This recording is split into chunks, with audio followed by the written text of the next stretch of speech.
motherfucking trailer.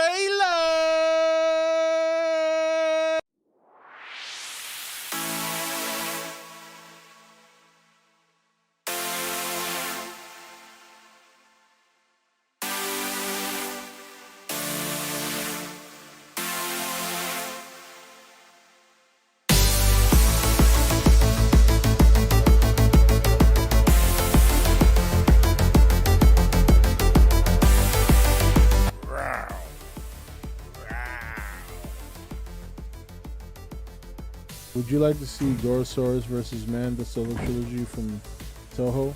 No, I would not, because nobody gives a shit about those two monsters. So let's be real, honestly. With the exception of a handful of Toho monsters, a lot of them really suck.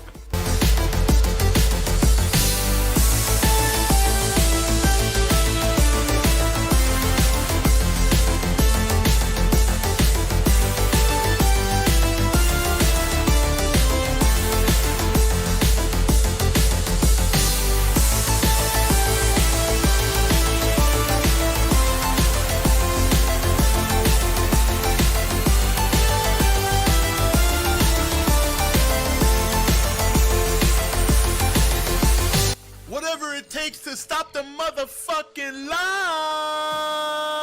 Look at this guy's got glasses. Oh, a sophisticated zombie. I heard Rodan's in here. I don't know if I don't know if I missed him. I missed Rodan. On top of the volcano, I missed Rodan.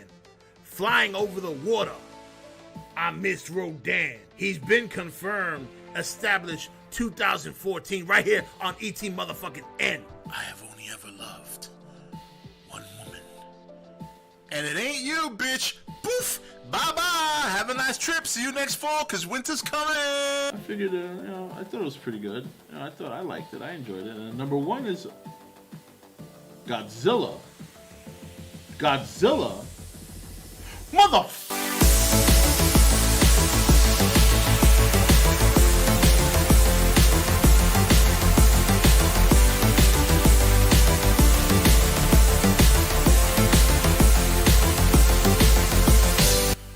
Motherfucking trailer.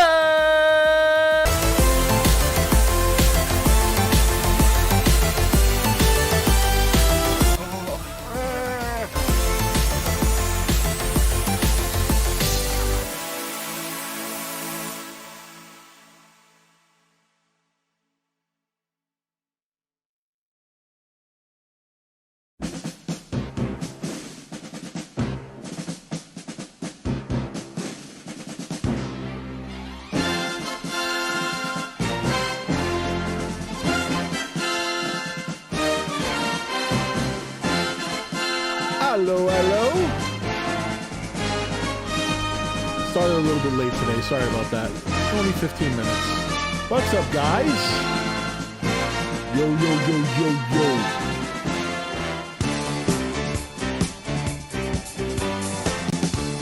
Ooh, I feel like I haven't started a stream like this in a long time. It's only been a month, though. Really not that long, but feels long.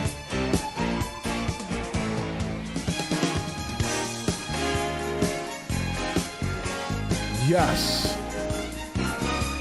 Has everybody here seen Suicide Squad already? Am I late to the party? I am late to the party. I know that already. I agree, Night Hunter. I agree. You guys have all seen it? Oh shit, maybe I should have picked something else. All right. No, I got to give the nod of approval every stream. Everybody's watched it. I've watched the movie already, enjoyed it. I haven't seen it either. What's up, Rob? Any luck on the PS5? No.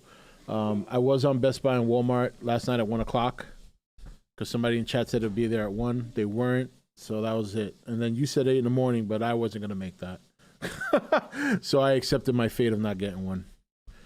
So it's all good. It's all good. I might just have to bite the bullet and get on eBay. I never thought I'd say that, but it's been almost it's coming up on a year, man. I mean, I was willing to wait the 6-7 months because, you know, I figured, all right, it'll be available. But man, this is too much now. It's getting to be too much. I mean, they're not nearly that expensive I mean, they're still expensive on eBay, but they're not like $1,400 anymore. Some of them have gone as far down as $700, so it's still a lot. So I don't know. I don't know what I'm gonna do.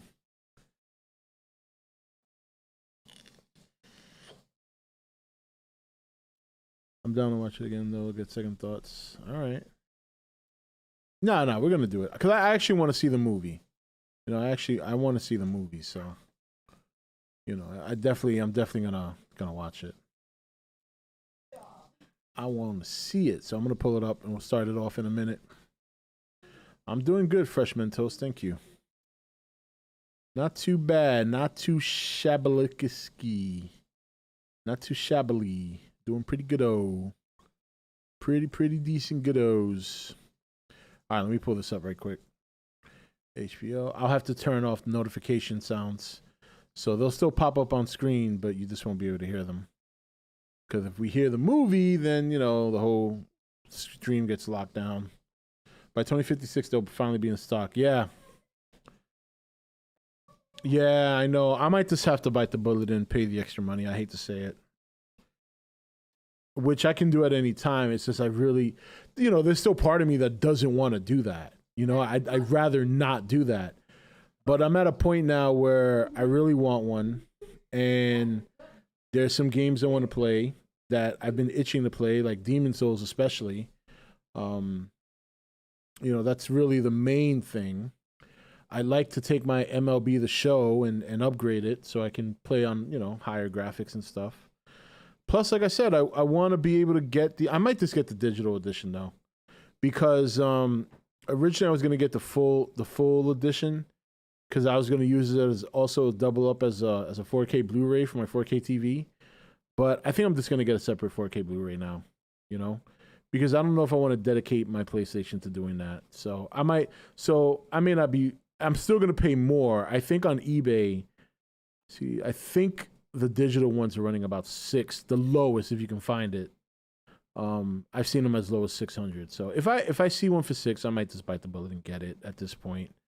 You know, I don't have time to camp on websites. You know what I'm saying? If they come out first thing in the morning during the week, I'm at work. I'm not gonna have time. I can't buy them at work while I'm at work. You know, I'm actually traveling during that time because I got to be at work at 8:30. So, and then if they come out at midnight or 1 in the morning, most times during the week I'm sleeping at that time. So, you know, I'm just gonna have to bite the bullet and do it. Yeah, normally Night Hunter I would be too, but you know, I got to be honest, I'm kind of used to having a system by now, you know? The PS4, I got that on day one because I managed to pre-order it. Every PS before that and Xbox, you know, I waited. You know, I waited until the fever pitch was gone, and once the fever pitch, but we've gone beyond normal fever pitch moments. You know what I'm saying? Like, usually the fever pitch goes from the release of the machine through the holidays, and then usually by early spring you can get the machine. So I've waited all through spring and half the summer, and there's still nowhere to be seen. And at this point, I'm like, okay. So, but we'll see. I mean, I might just end up waiting. I don't know. I'm undecided. You know, I'm leaning, but I am leaning towards just biting the bullet and getting one for the extra money. You know, and I'm disappointed to say that because usually I'm pretty patient, but in this case, I've lost my patience. So, you know. All right. Suicide Squad. For those of you who are going to watch along, I am about to hit the play button. I'll let you know exactly when the movie starts. Let me lower this down so I don't get any copyright claims. So hitting the play button now, and the timer has officially started. I am at... Okay. Where he said, "Hello, I'm Johnny Cash." I just hit that. Oh, you like the Funko Mecha G? That's cool. I'm actually looking forward to seeing this. I'm hoping I enjoy it. Because, you know, I like a lot of the actors in here. You know, I like Idris Elba. Love Margot Robbie. You know what I mean? That other guy, I forgot his name, but he's like in all movies. He's got that familiar face. He was in Ant-Man. He was in The Dark Knight. I think his name is David something. Obviously, what's his face is in here from Guardians of the Galaxy. God, what's his name? He plays Murrow on The Walk. He's been in tons of movies. Mike Rickman, Rooker, Michael Rooker. Is it Michael Rooker? I think his name is Michael Rooker. Yeah, the cast is really good. That's what I'm looking forward to. And I'm hoping the movie's good to go along with it, you know, because unfortunately a cast can't save a movie.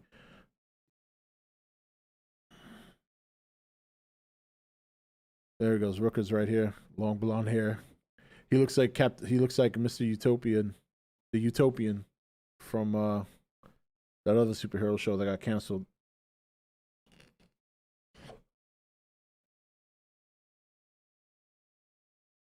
All right, Severio. That's unfortunate. HBO Max is a pretty good service. I like it. I've been pretty happy with it. There's a lot of stuff I've watched on HBO Max already.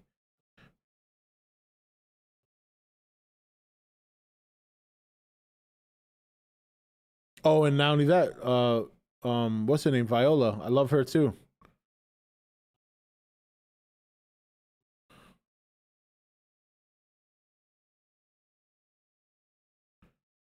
She's another one. I love her as an actress. She's really good.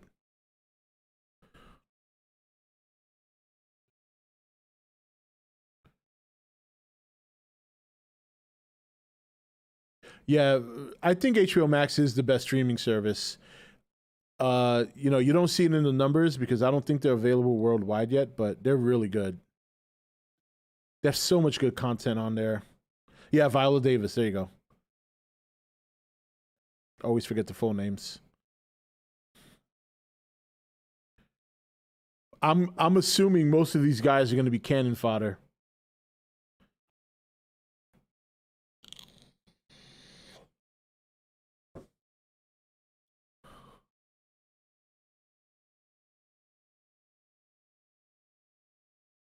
Uh,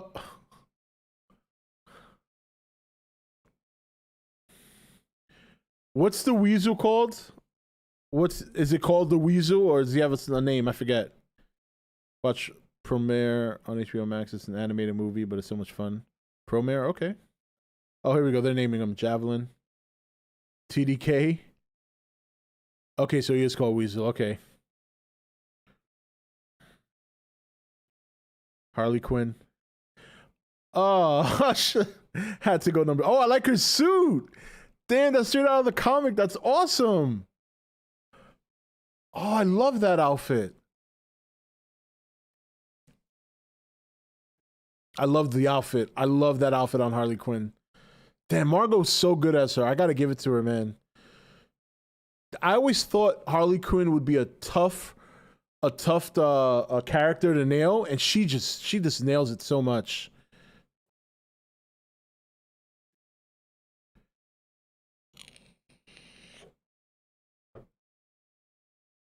No, I'm not on Discord, Jason. Yeah, man, I love her.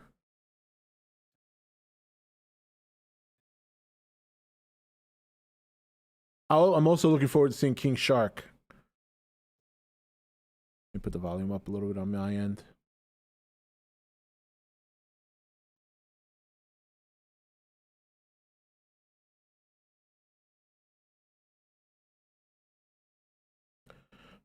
I already like the whole vibe of this one better than the first one by far.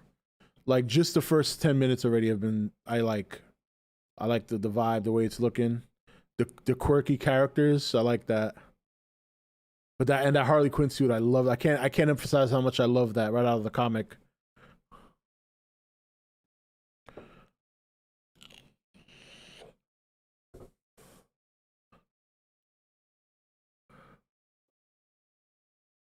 Your name is TDK.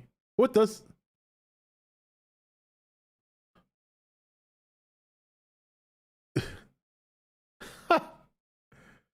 All names. All names with letters, dickhead.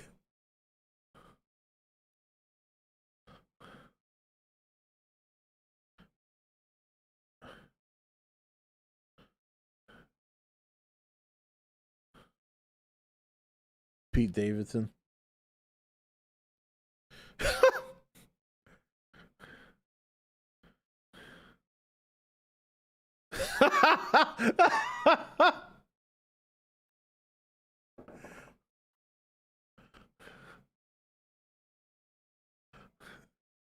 Oh, it's funny.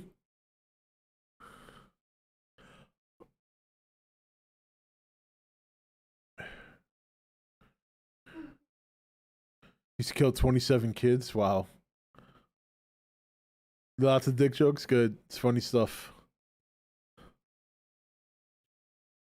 I like that little sequence. That was good. That was funny. Since when the fuck does he have thumbs? And then Harley's like, I've always wanted to meet a werewolf. This shit don't even look anything like a dog. These people are crazy. Yeah, it's good.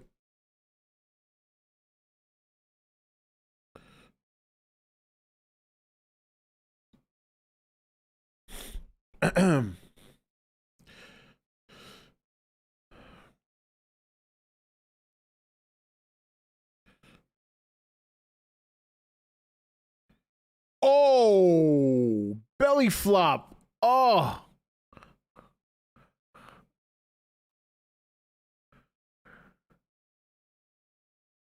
Uh-oh. Is he dead?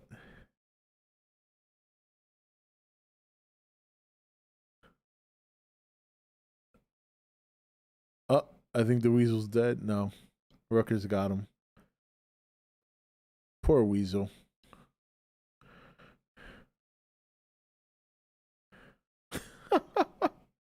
Amanda Waller. The whole sequence of the planet, yeah.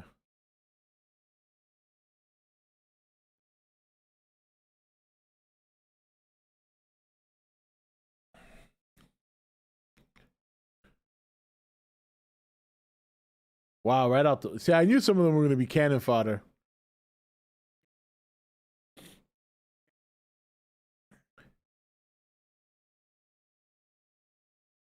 Poor weasel.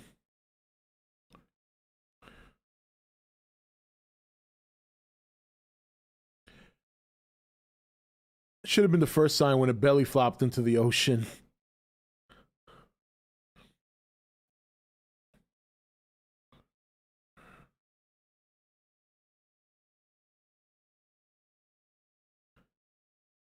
A rocket launcher.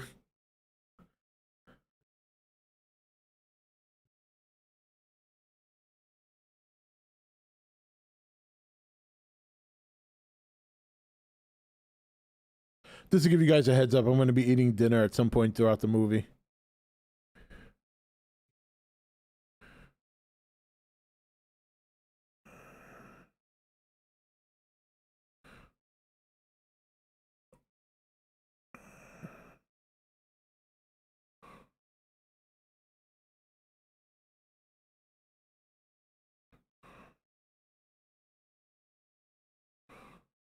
Oh! Oh, right in the grill. Woo! Holy shit.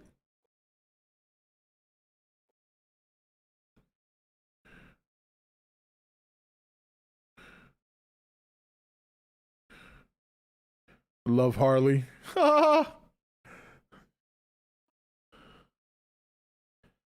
Oh, yeah, he's dead. Oh, yep, he got caught.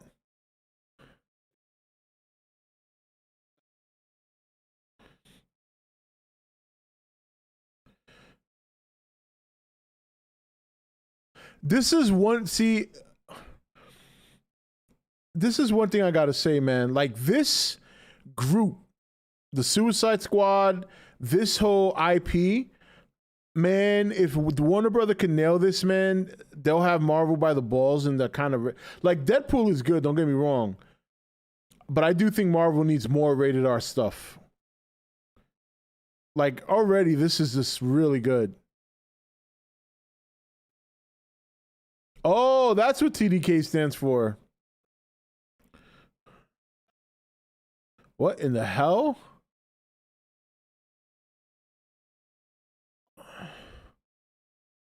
What the hell is that dumb shit?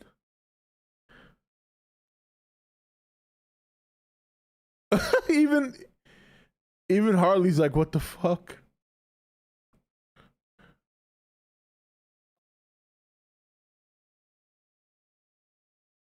What in the hell is she doing? Oh well, she did something. Brought down the whole helicopter.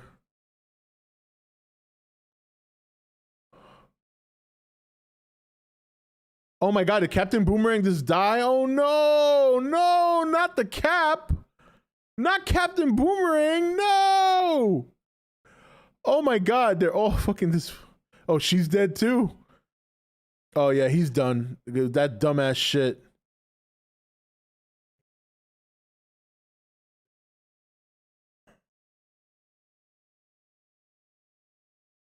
And he's gonna die because he's running.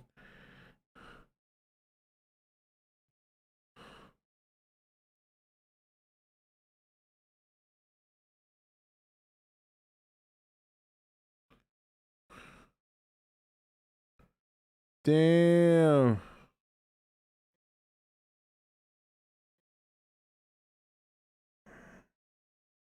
Yeah, I like Captain Boomerang too. I'm surprised they killed him so early in the movie. Goodbye, Savant.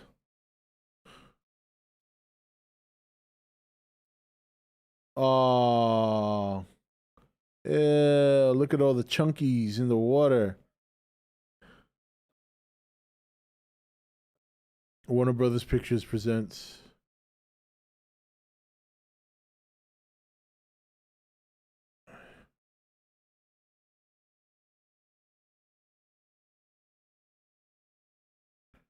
All right, so Team Two's got okay.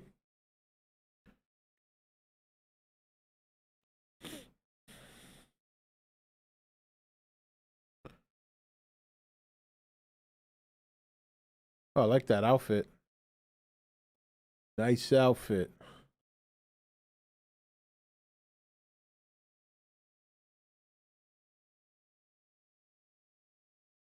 Idris Elba is awesome in every movie he's in.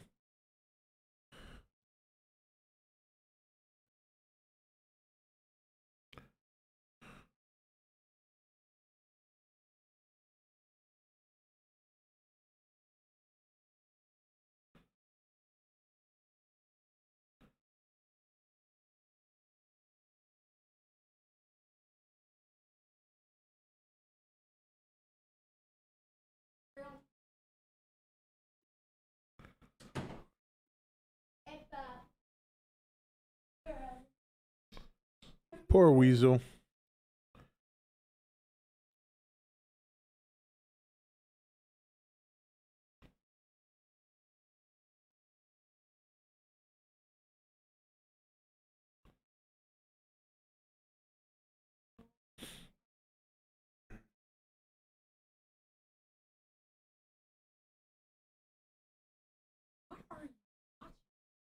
What? Suicide Squad. Rated R. Go away.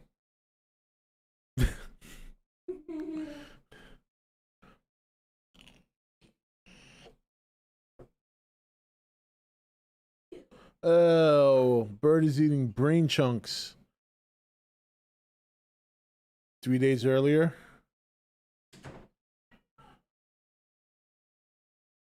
So Idris Elba is not Deadshot. He's Bloodsport.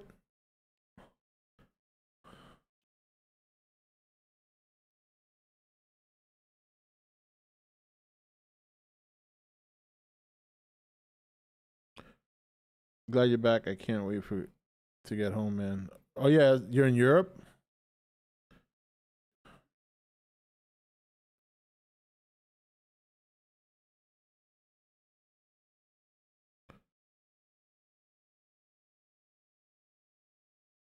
They're very similar. Okay.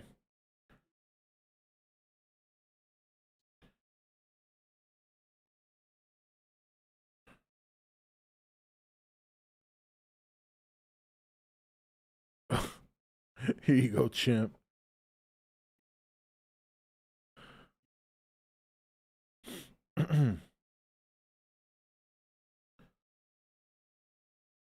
Ah.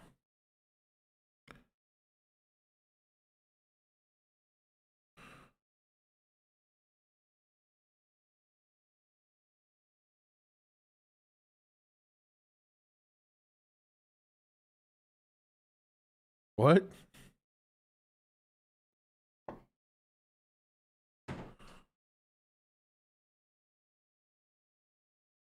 You put Superman in the ICU with a kryptonite? I guess this is a different alternate universe or something? I would have liked to have seen that play out.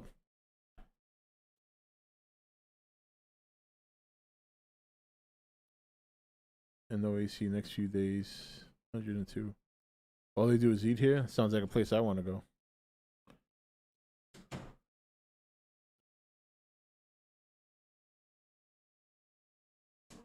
Yes, I was. What's up, Corey?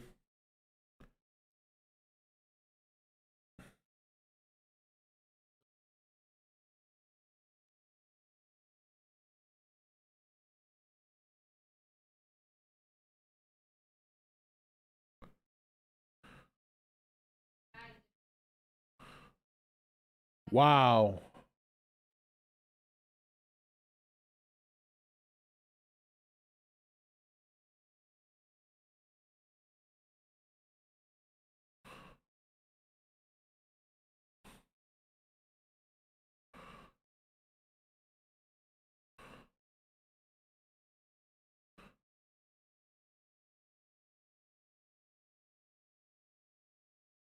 That was a pretty intense scene. Well then, Emily.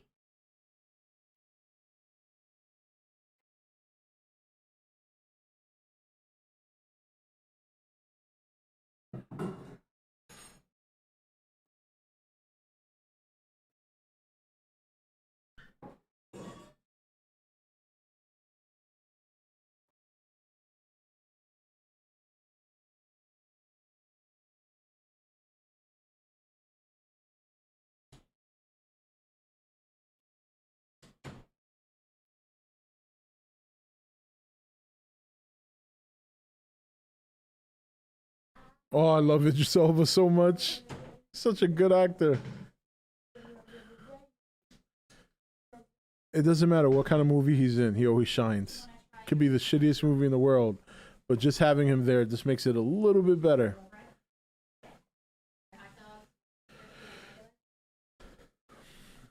Oh, you're new? Well, welcome, Corey. That's surprising to hear, considering I've been off the grid for the last month.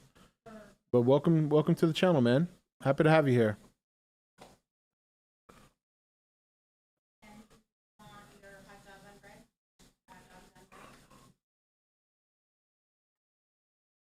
All right, I'm gonna pause this for a minute because I gotta say something real quick. We're 20 minutes into the movie, and I gotta say, compared to the first one, this is already miles better. Just the acting alone, like that sequence with him and his daughter was actually pretty intense. And this scene happening right now with him and Amanda Waller is also really good. So I gotta say, man, first 20 minutes, I'm into it. I gotta be honest, I'm into it. I wasn't expecting much coming in, so I'm already pleasantly surprised. Not too crazy about the whole dropping the kryptonite Superman thing out of the blue, but you know, whatever. I'll just consider it a different universe, and we just didn't get to see that play out on screen.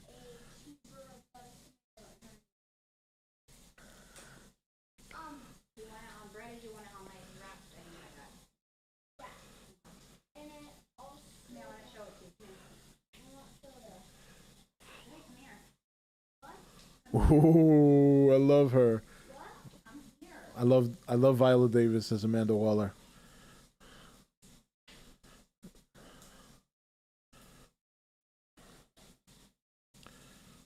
It's very true, paleontologist. What do you want on your hot dog and your hamburger? What do you want? Ketchup, mustard? Both? Want mayo?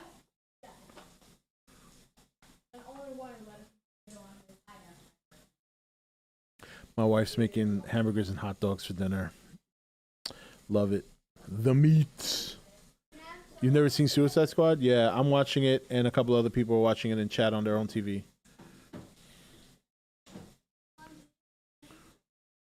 Oh, John Cena. I need you to come in here.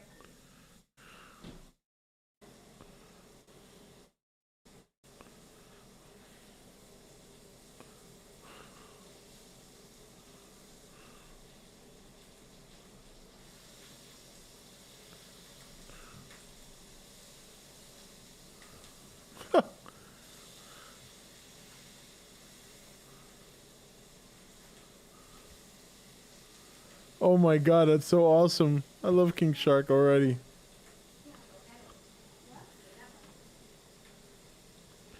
Yeah. Well, I hear him, but I can't see him. But when I heard him, I knew it was him. But he's not on screen yet, officially.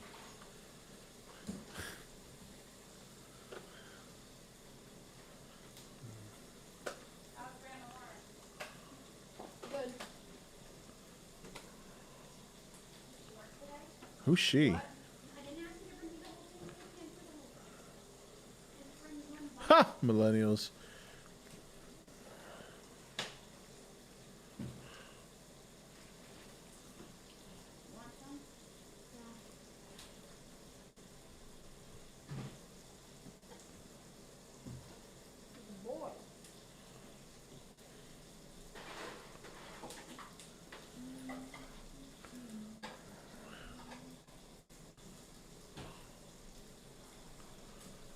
Polka dot. He makes a kitty's bed.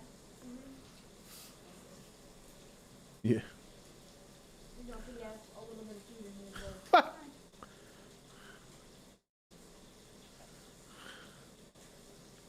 Uh-oh.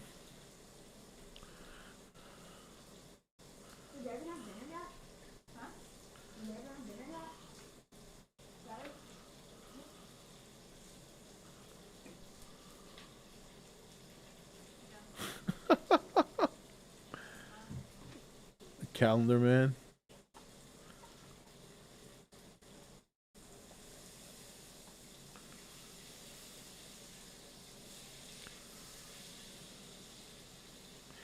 Because he is John Cena. Although I gotta be honest, I'm not happy about the fact that he kissed China's ass. That was pretty pathetic. Wow.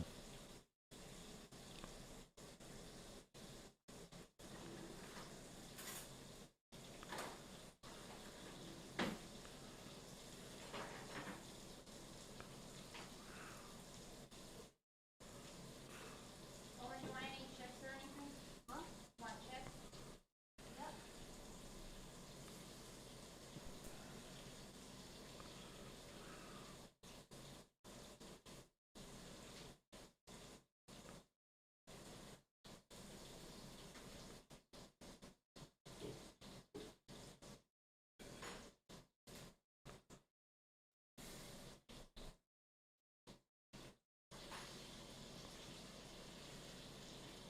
Oh.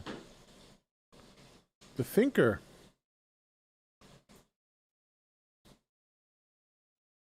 Is there like a, just asking ahead of time, for those of you who watched it, just want to know, is there like an end credit scene here? Anything cool like that? Hopefully.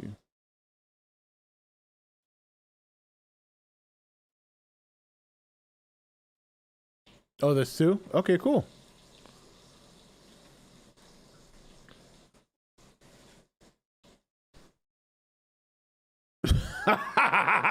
He said starfish is a slang for butthole. Any connection? Two end credit scenes? Cool.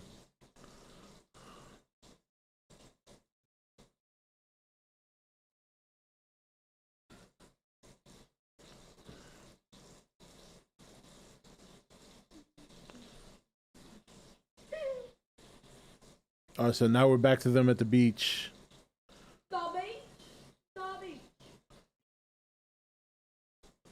I like that little transition with the now, with the wind blowing the leaves. Very cool. You want your hot dog on a piece of bread? What? You want the hot dog on bread? Yeah.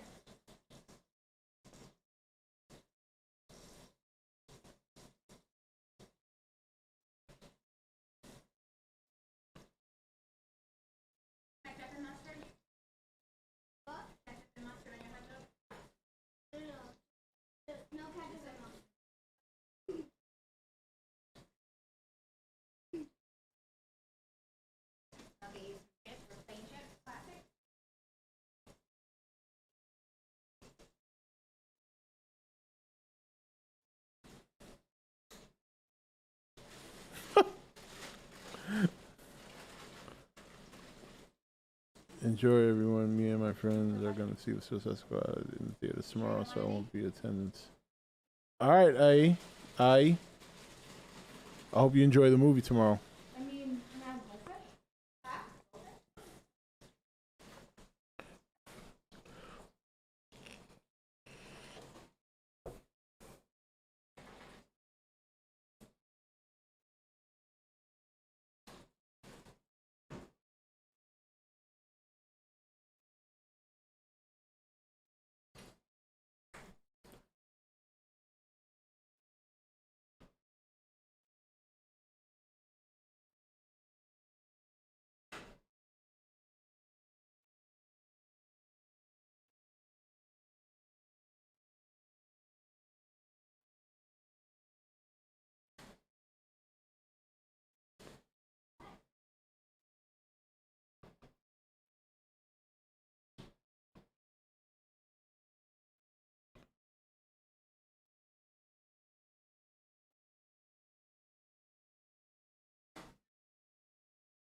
Huh?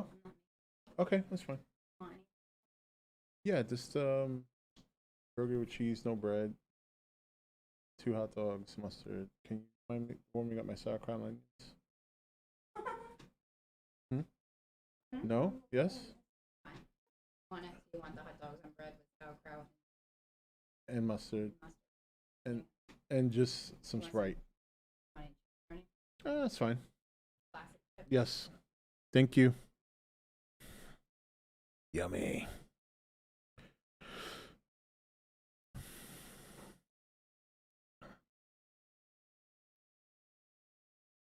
Oh, he's oh.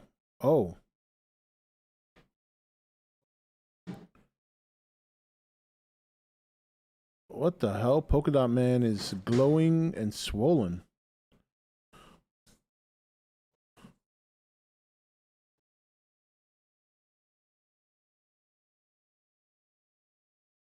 Oh, he's got to get rid of it.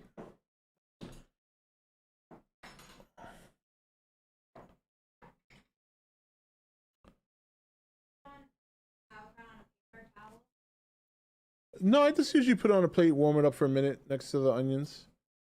Cause I drain the water when I first open the package. Well, I put it on a plate to warm it up, and then once it's warm, I put it on the hot dog. Huh? What? Yeah, I just use a paper plate to warm it up. Whatever you want to do.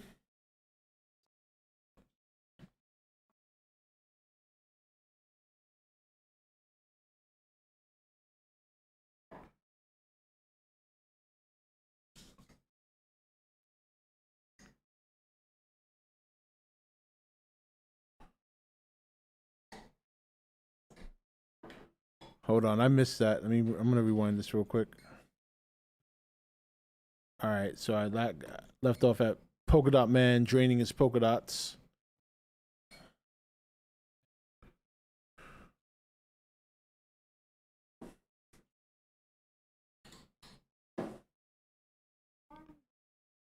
Kind of reminds me of Jubilee.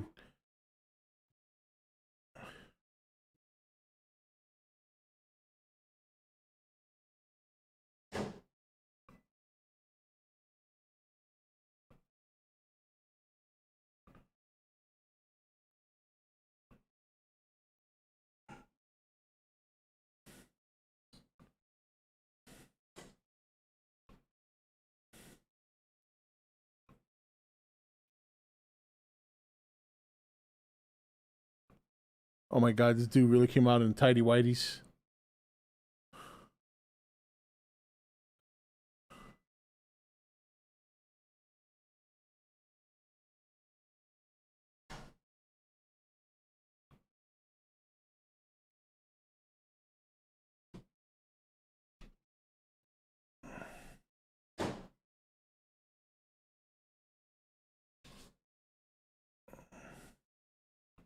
Oh, he really was gonna eat her.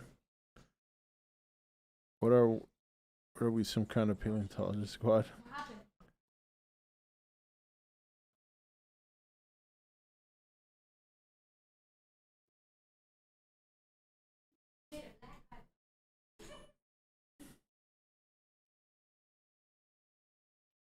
happened? That's racist.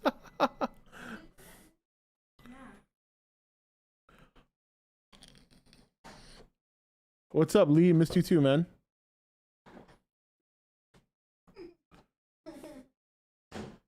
He's seriously scared of rats.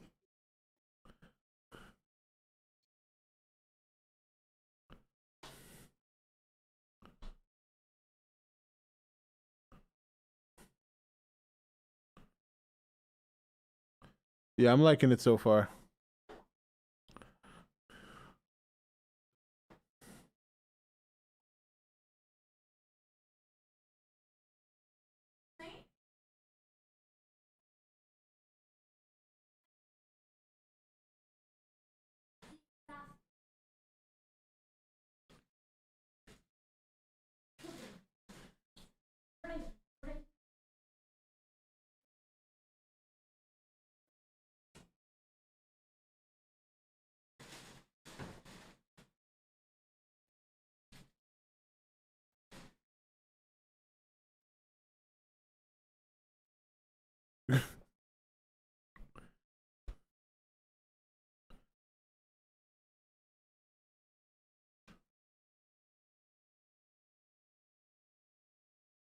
Red cup or white Clear cup. Dinner.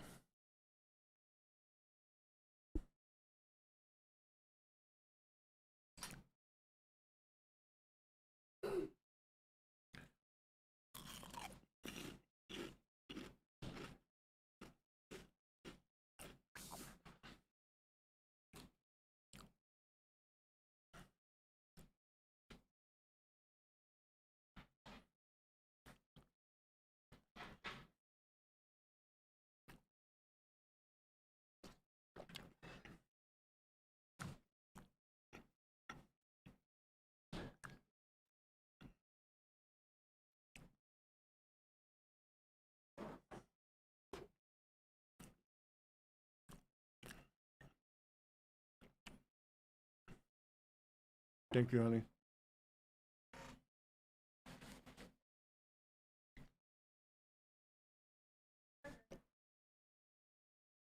I just need to go to the bathroom. A floating metal helmet. He does look kind of ridiculous, but I guess that's the whole point.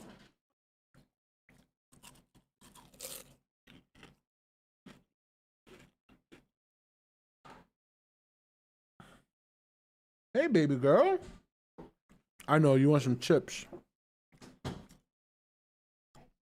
She likes chips.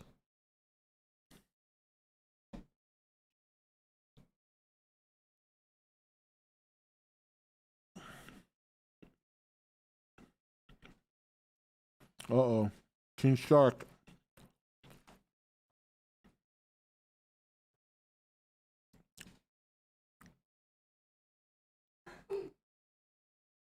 Wow. Holy shit.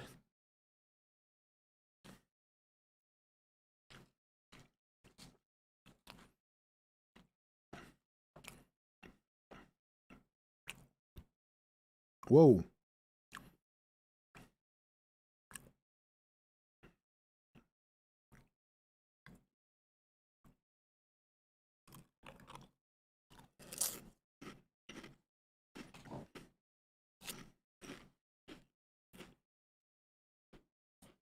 My dog likes Lay's chips too. Whenever they're on my plate, she literally sits here and waits patiently for me to give her some.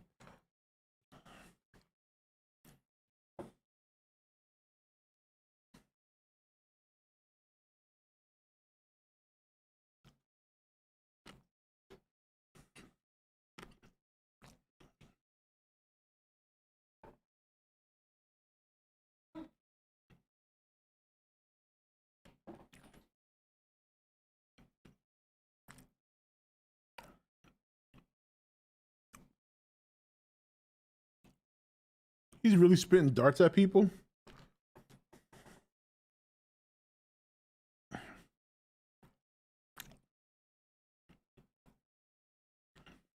What the hell is that gun? Whoa.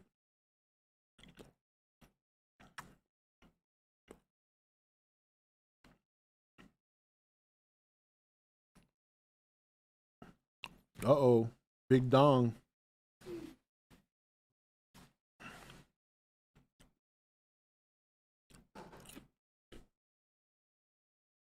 Ouch.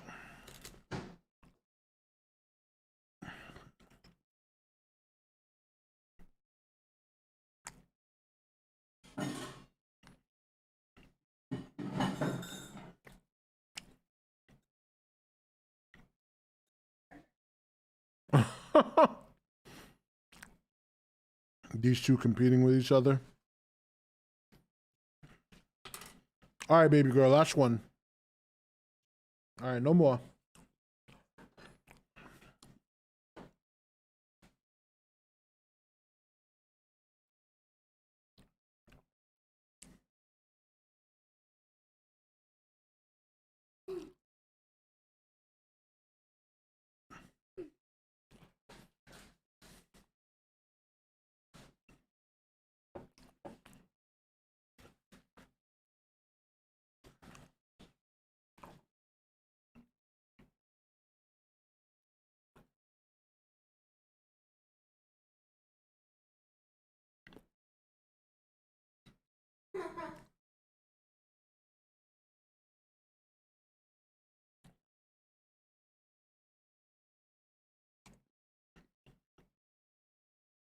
Oh.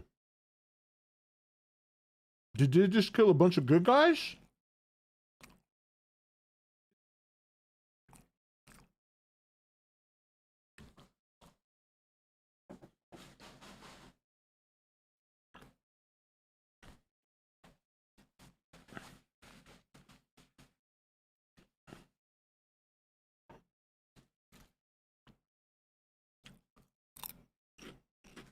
Oh shit.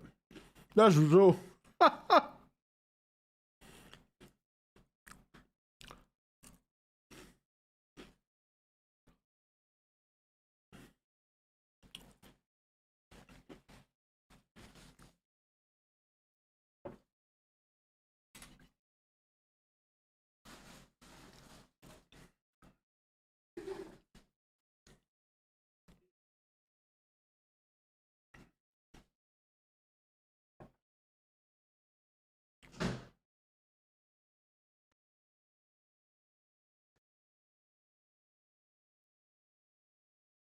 You guys can't see her, but my baby girl's sitting right here next to me the whole time.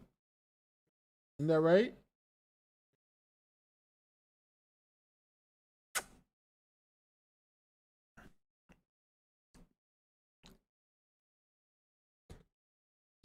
All right, because you've been so good. Here you go. Take that. There you go. Good girl. Gave her a little burger. Huh?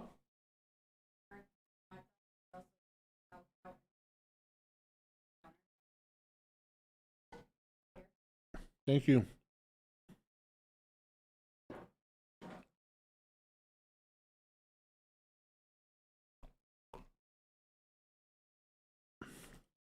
And dog ears? I'm not sure.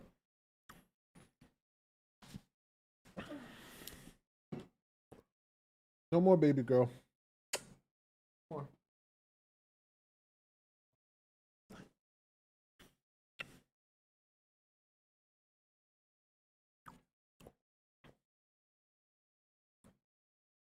No more, baby. No more.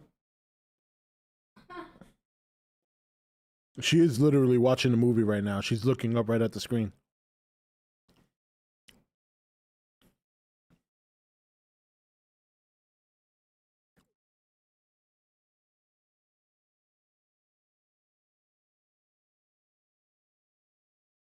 What the hell? Oh.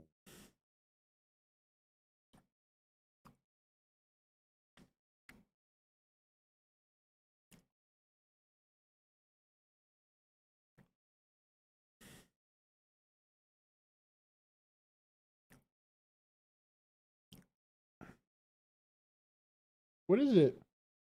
What is it? What's the matter?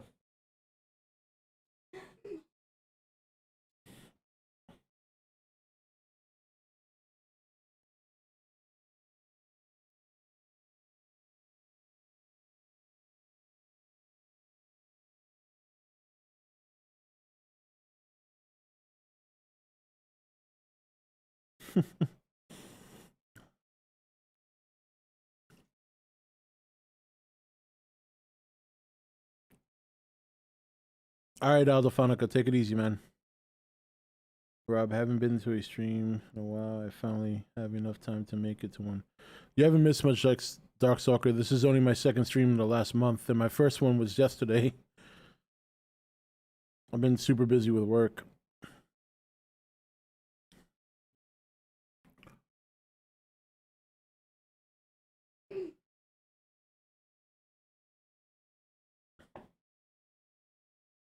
Go ahead.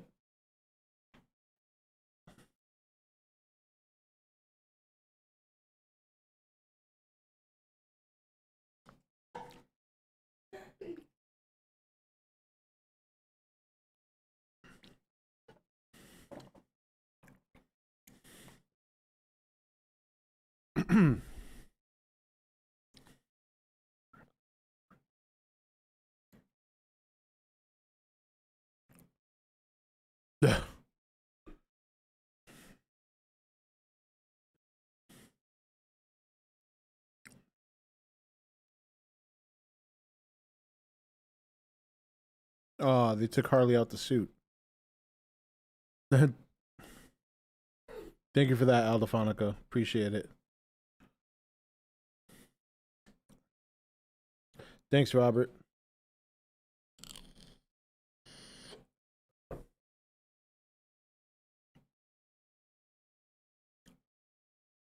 Dad, Yeah, where are the cookies? they're gone. Sorry, bud.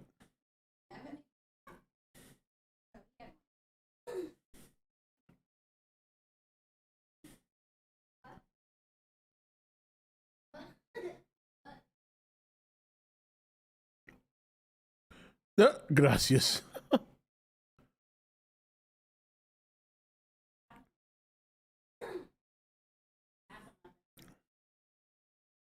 Just a little confused why they're portraying her as queen or something.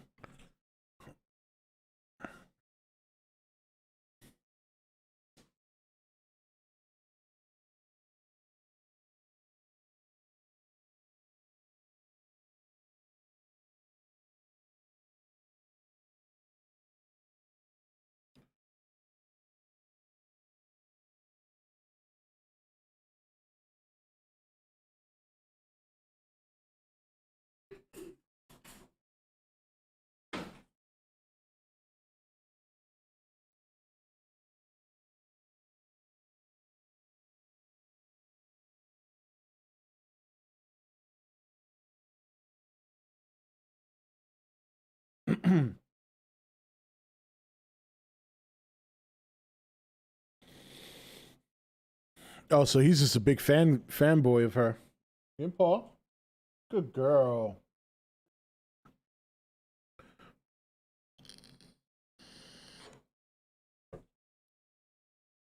The Dirty Dozen.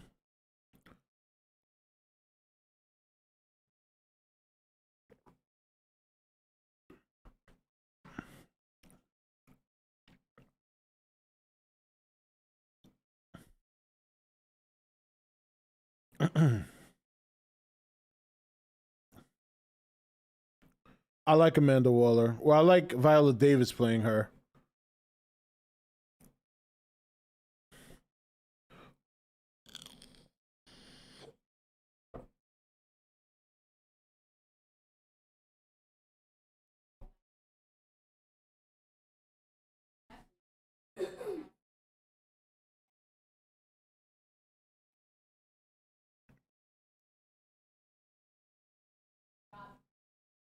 Yeah, I know. She likes the chips. And she's sitting by my wife now.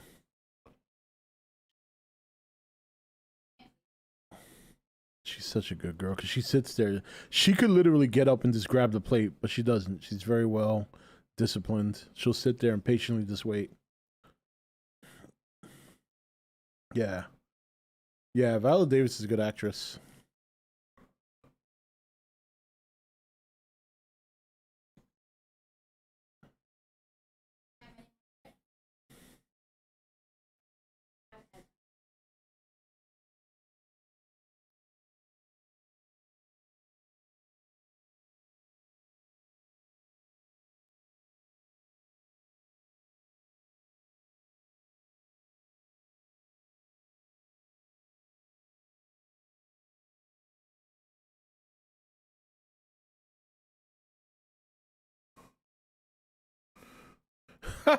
She's like, you're so freaking hot.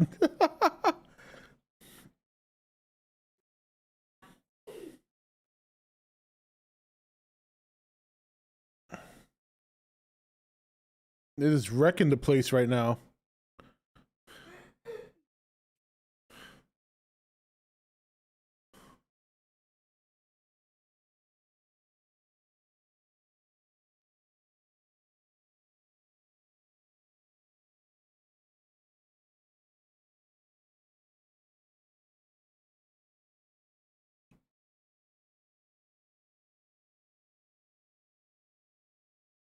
Yeah, yeah, she was. She was even the actress who portrayed her on the in the Flash and Arrow. She was pretty good as her too.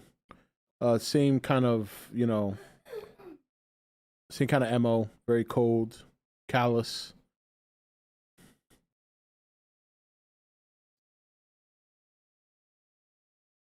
Yeah.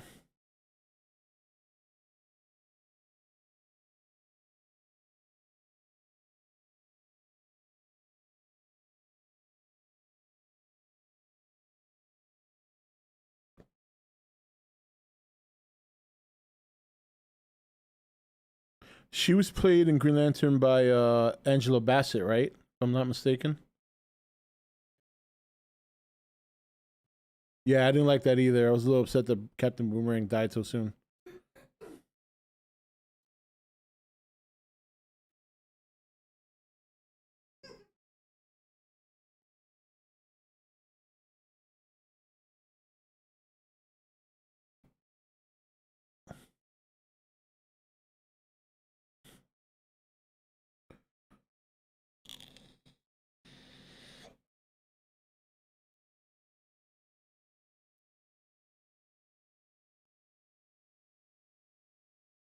Whoa.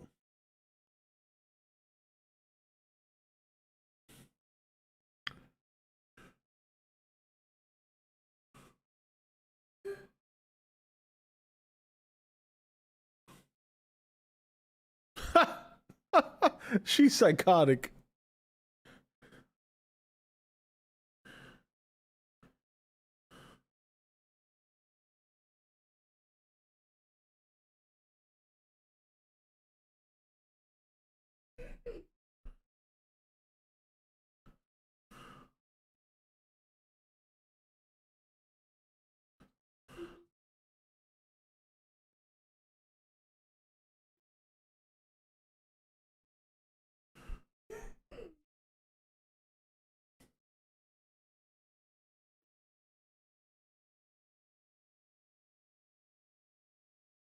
Um, 48 minutes, 58 seconds. Harley Quinn just shot the president, and she's talking about, her choice in Bad Men. It's actually a pretty good scene.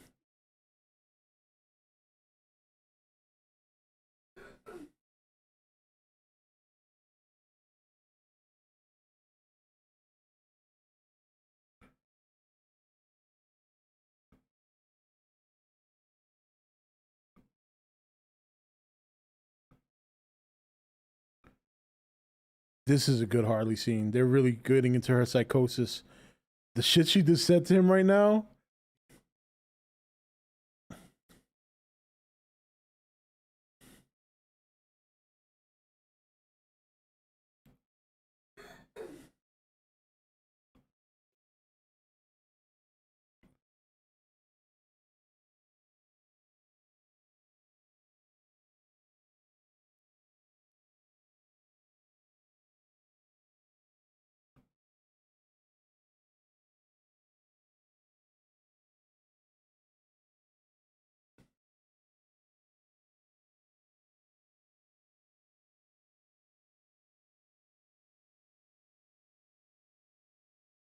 Oh, not the birdies.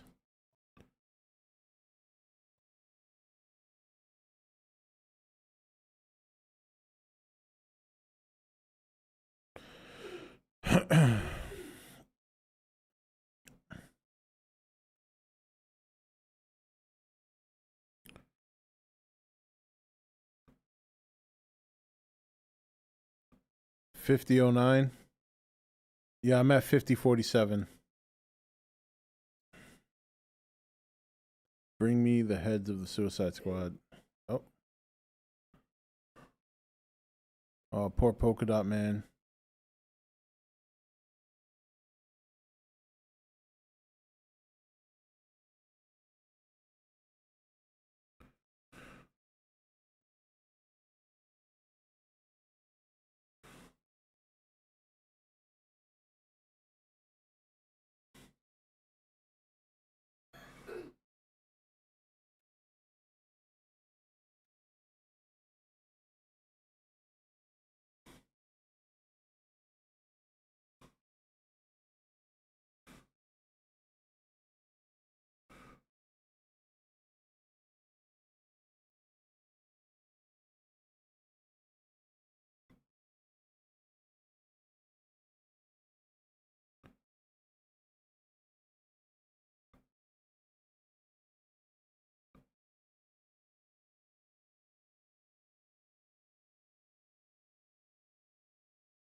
Oh shit.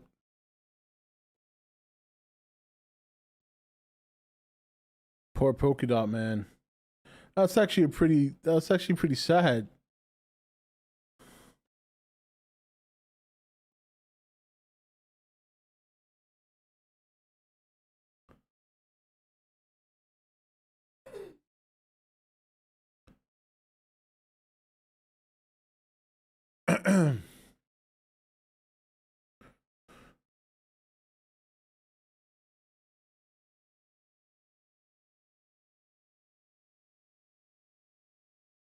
So even though they look like pretty polka dots, they're actually very, very deadly.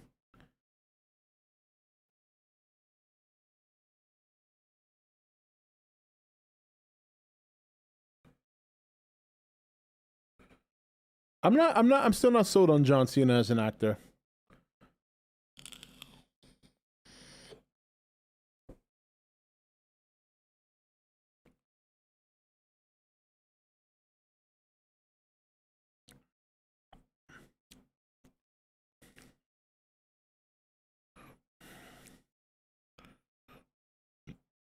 Num nums.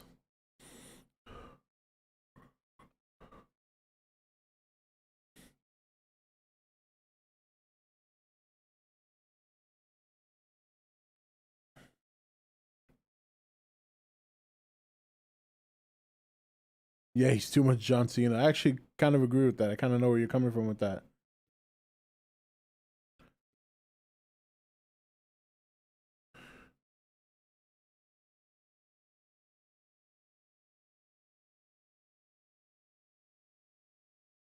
Fake mustache.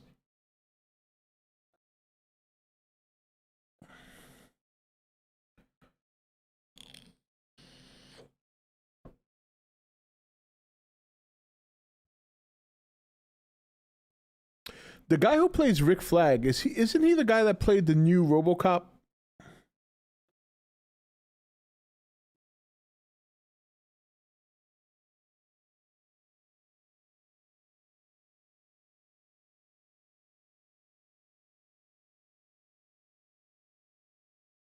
Yeah, okay. I thought so.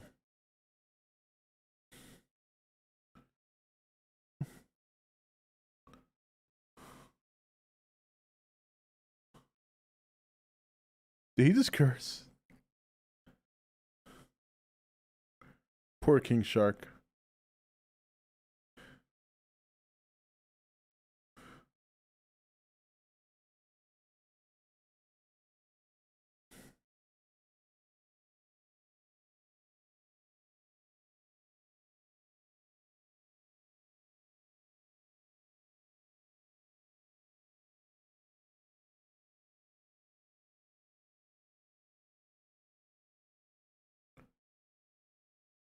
Amanda Waller playing golf.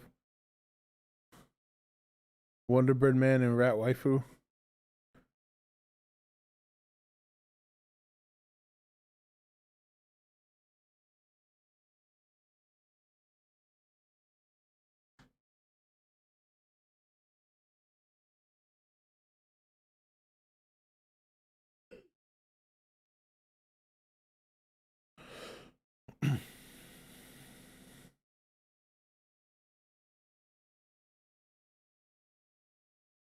I love Viola Davis as Amanda Waller.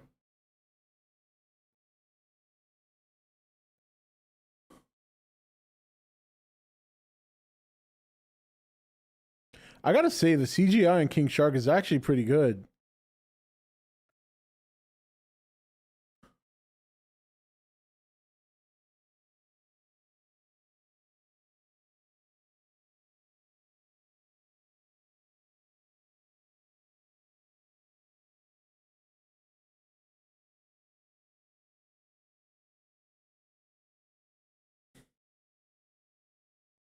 Yeah, I like the Great White one better. He was also a great white shark in the Flash show when he was on the show.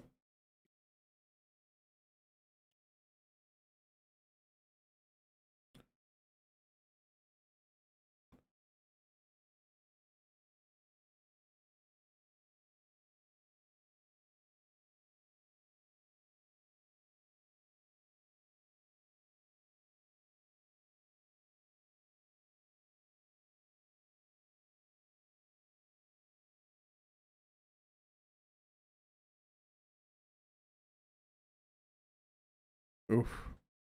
I don't know if I could let myself be surrounded by rats.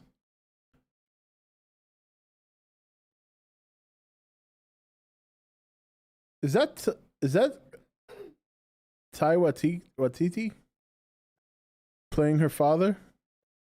Looks like Tai Watiti. Is that him?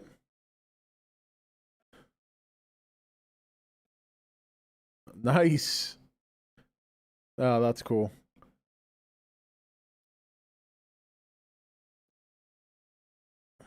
I like Tai Watiti.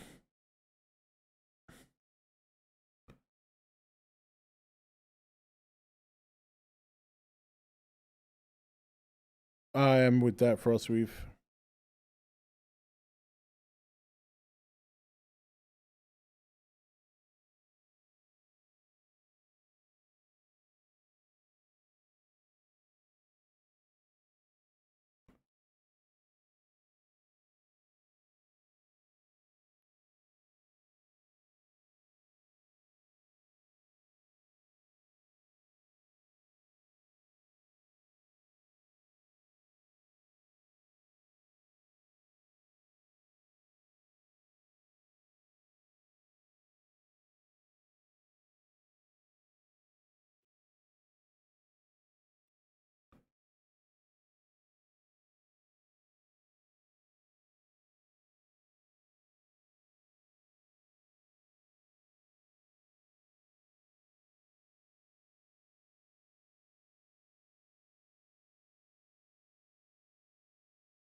I was expecting him to voice Sorrow, a small humble role for him. I think the implication is that it died.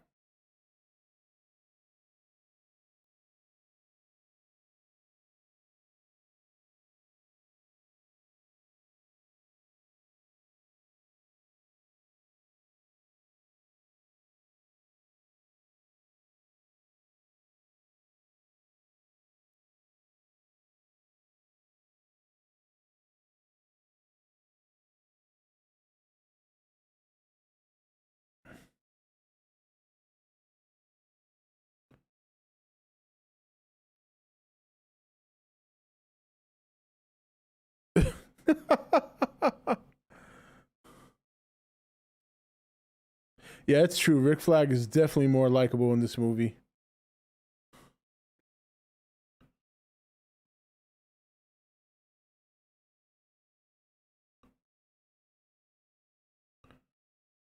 That's cool. That was cool. He said you forgot the rat.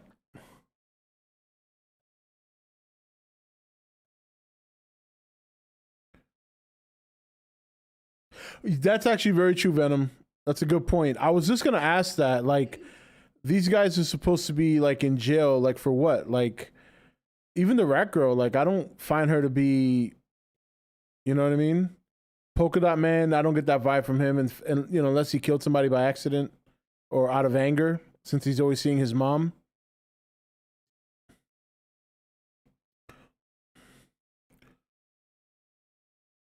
Even oh my god. This dude is such a good actor. I can't pronounce his last name, but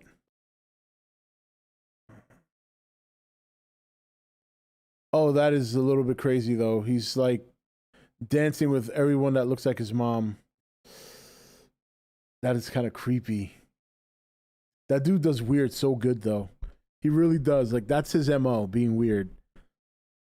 But I think he's at a point in his career where he should be getting bigger roles, like more starring roles in my opinion. He's such a good like character actor, you know? I don't know how to pronounce his last name. I know his first name's David, but I don't know how to pronounce his last name. Unless they didn't know they had the plague, Brad. That's the only thing I could think of. She could have also been immune to it. Some people were immune to it.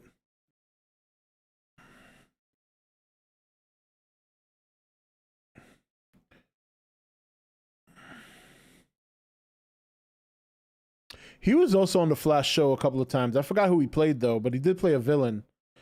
Not a major villain, but he was a villain.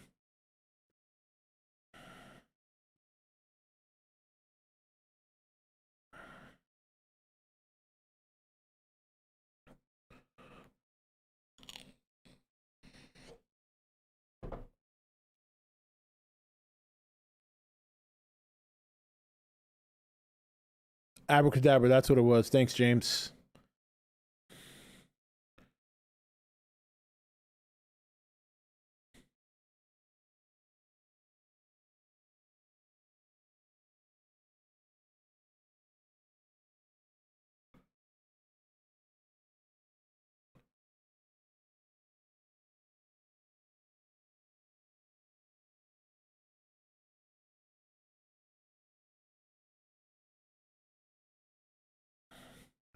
Any Americans here tonight? Oh shit.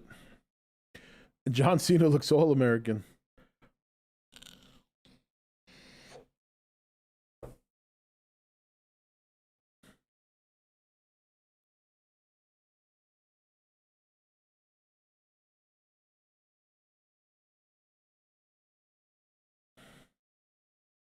Rick Flags wearing a cowboy hat. Dead giveaway.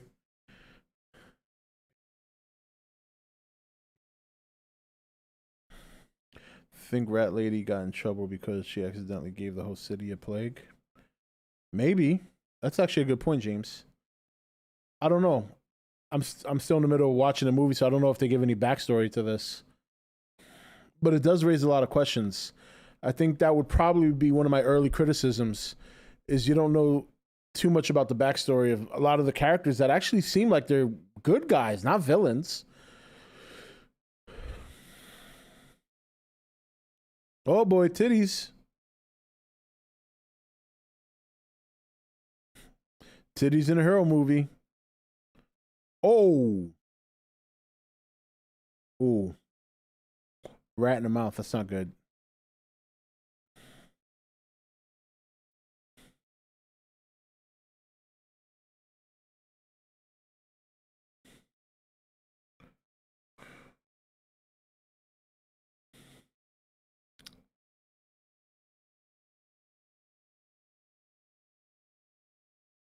Oof.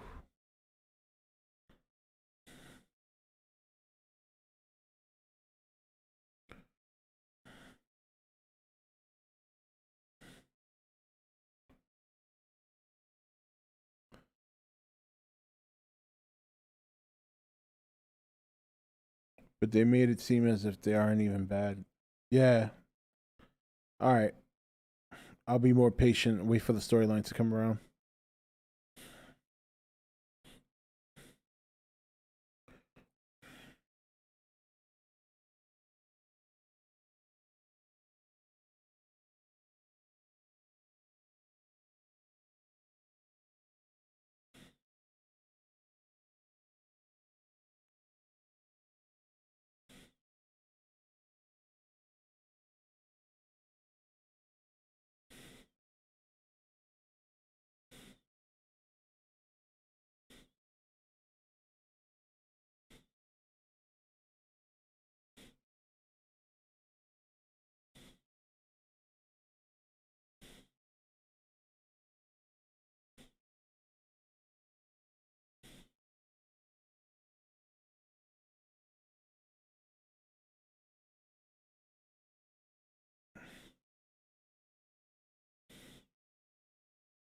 They killed them all in one shot.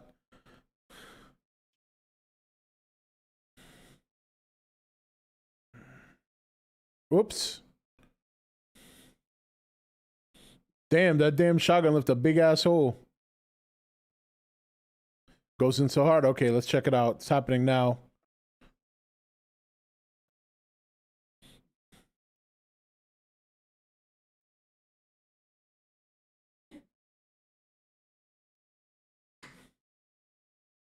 Damn, he's wrecking that guy.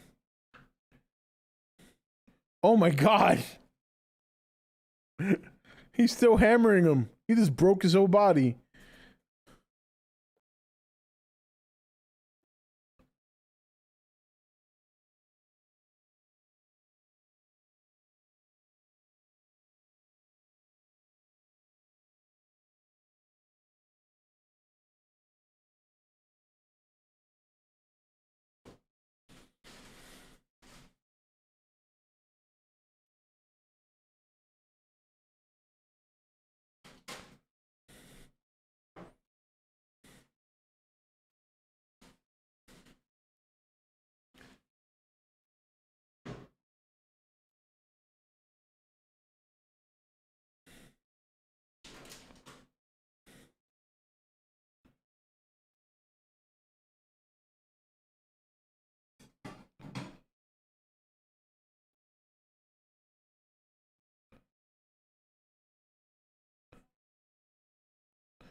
He's got a croc polo. Operation Jotunheim.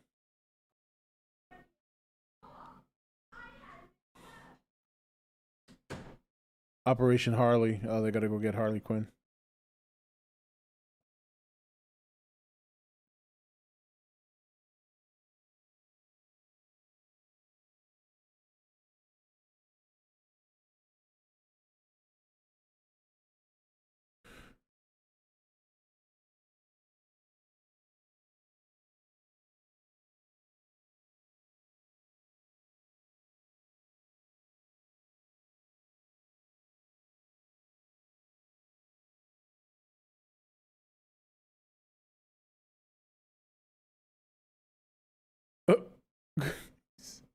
She's fucking with him.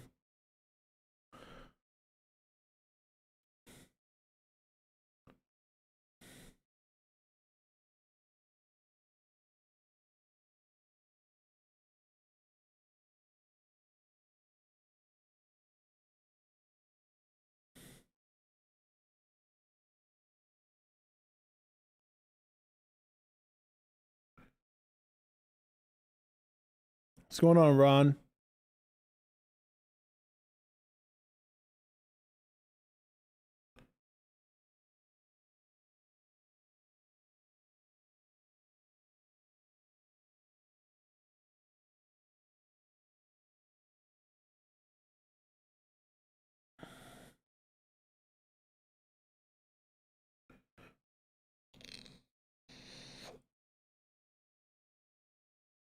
I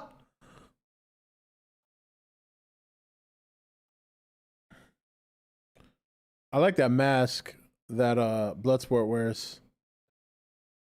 And he puts it on with a tank top.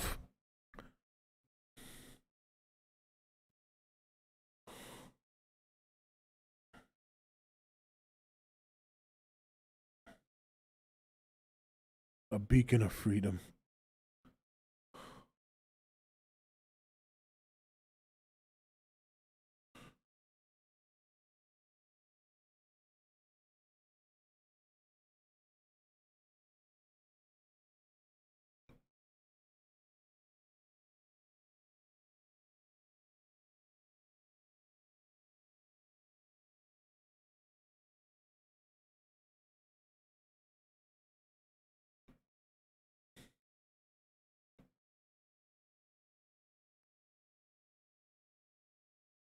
That's actually the correct way to do a head scissor to choke someone out. Tuck the leg under the other leg. You ever see in a movie, usually it's just thigh to thigh? That's actually the right way to do it. It's the first time I've seen it done the right way by a female character in a movie like this. Like, you ever seen like the first Mortal Kombat when Sonya Blade has Kano and a head scissor, but it's like thigh to thigh.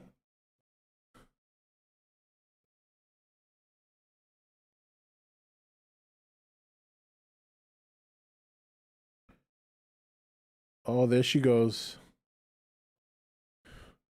Oh, now she's got the little pigtails.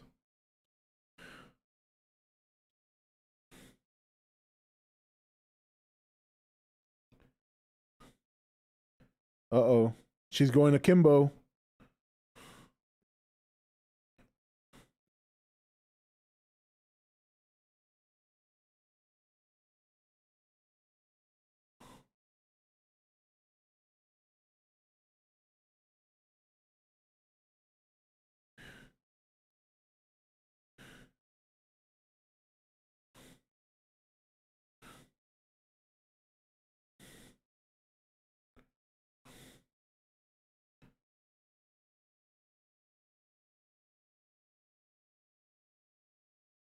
All right, that's a little bit of bullshit right there.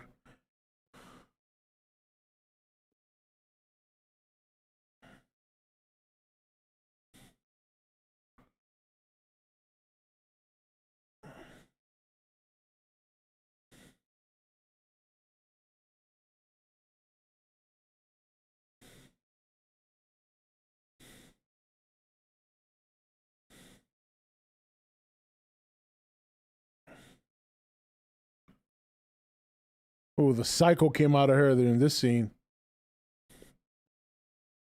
Except that part where she chucked the guy over her back. That's that's bullshit right there.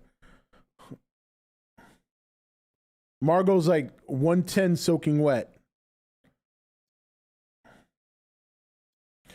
See, if she has guns, it's perfectly believable.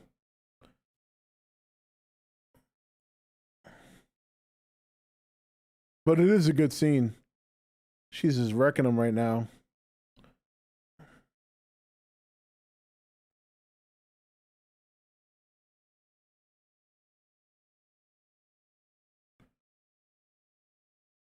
Oh, the javelin. Ouch.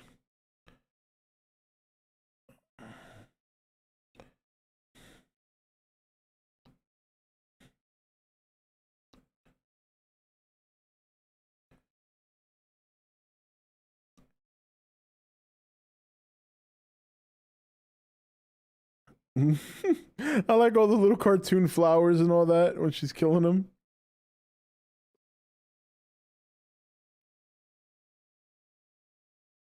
This movie has a man shark, don't nitpick. I don't think it's a nitpick, dude. I think it's fair to say that someone's like 90 pounds shouldn't be chucking a 210-pound man over their shoulder.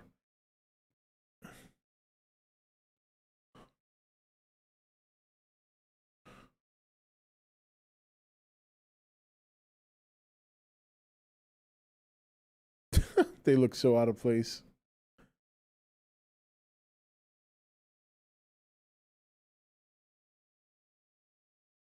Yeah, I agree with that. Margot Robbie as Harley Quinn is perfect casting. I think so, at least. I think it's definitely perfect. Ratatouille. That's funny.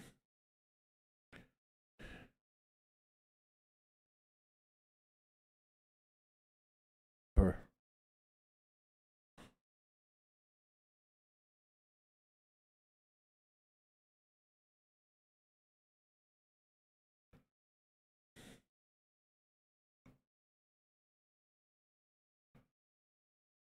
Oh, straight up Batman style.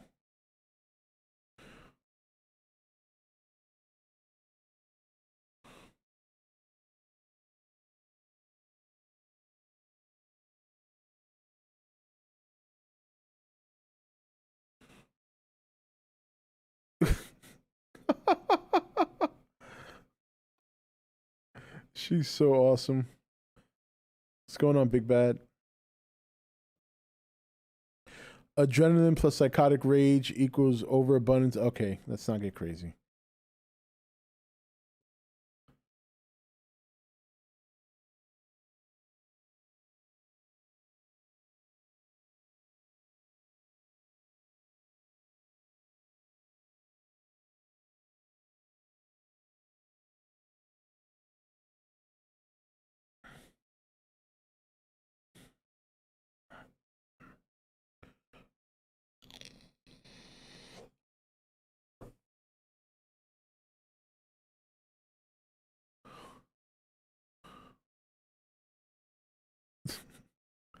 Harley's going overboard.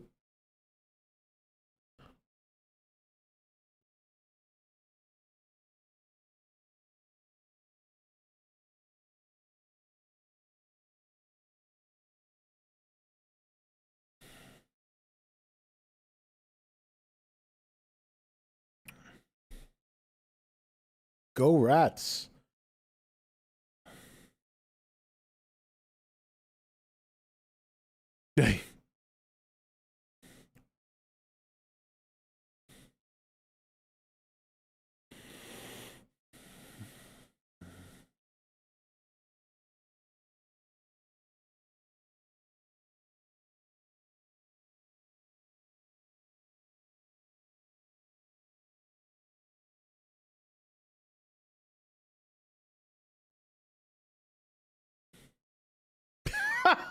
Polka Dot Man's like, yeah.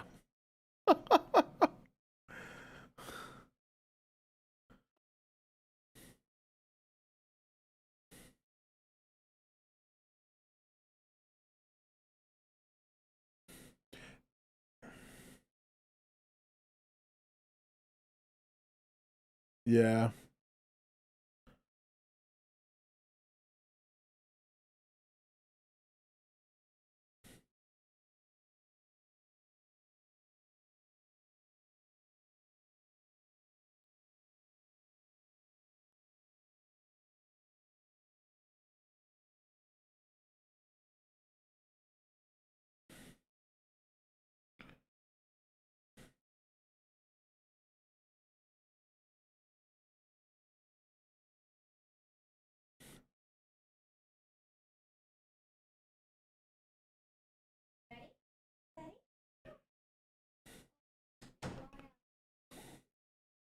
It's like angels are smooching all over us.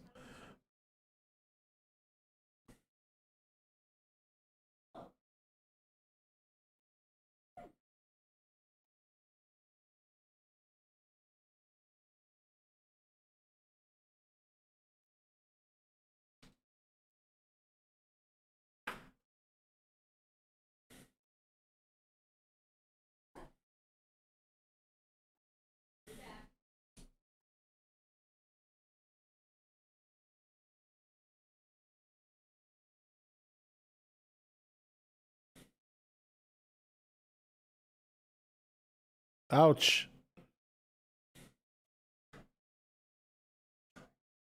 I like that little wrist, like bow and arrow thing he got going on. Ouch.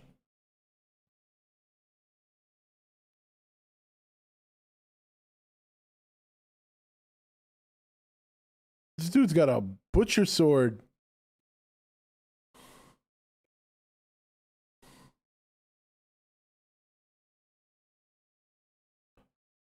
Wow.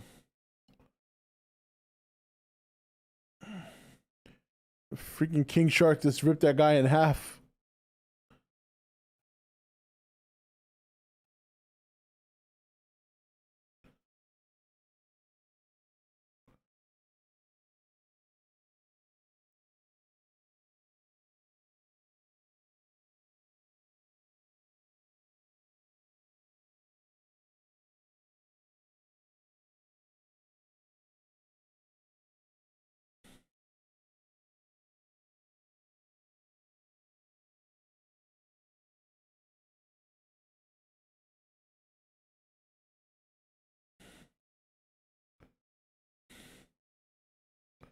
Battering ram.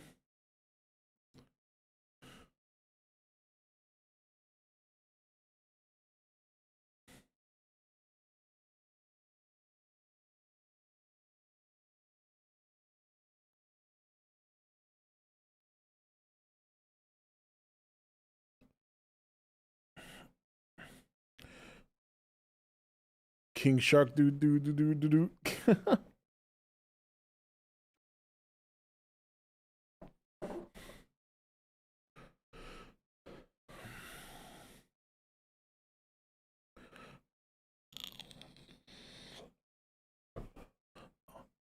A Humvee with a battering ram on it? It's not much of a battering ram. It's just a metal plate in the front.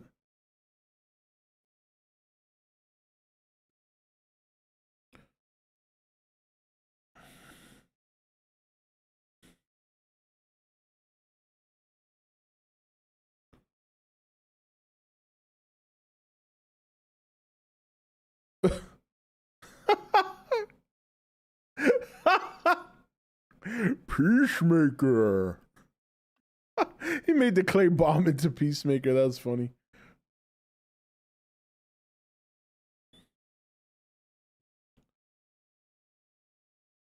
They're mad because Adam made Kong a weakling because he can't handle himself and needs help with every battle he gets into. Yeah, that sounds about right. Whoa! It's the best scene in the movie was that woman walking into the room with her jubbly shaking up and down. Yeah, you want to talk about some serious bounce. Jeez.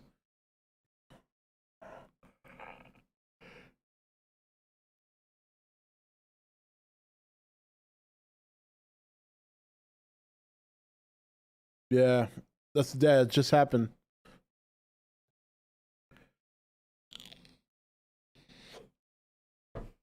Dirty little secrets.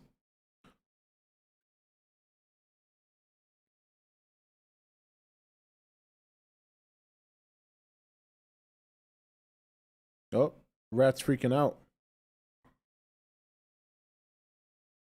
Oh, they all have the starfish on their face.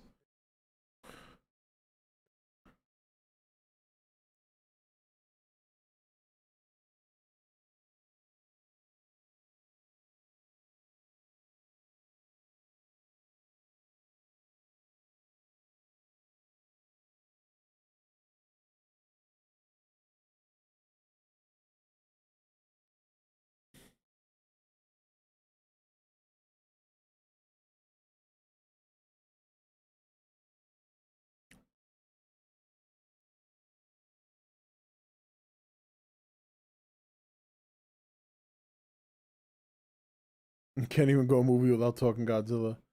Yeah, well, you know. We're going to talk a little Godzilla later. Not for a long period of time. I mean, it's not much to talk about, but...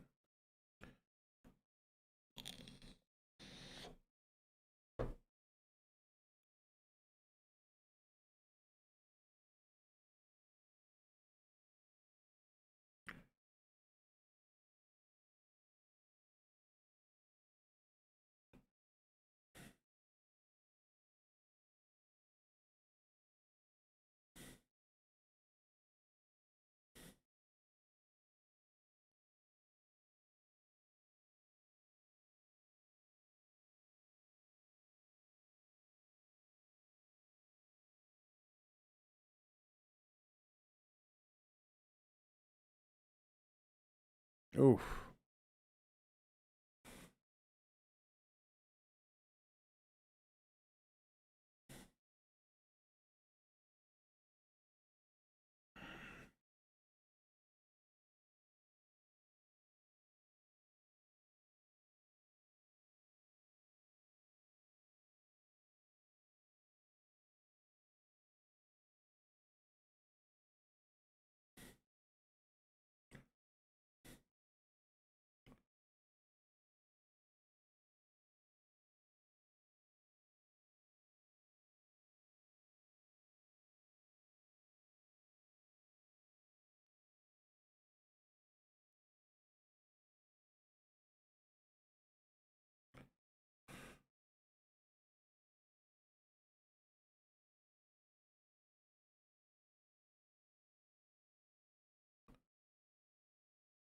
Best DC movie so far?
fight coming up to your favorite scene?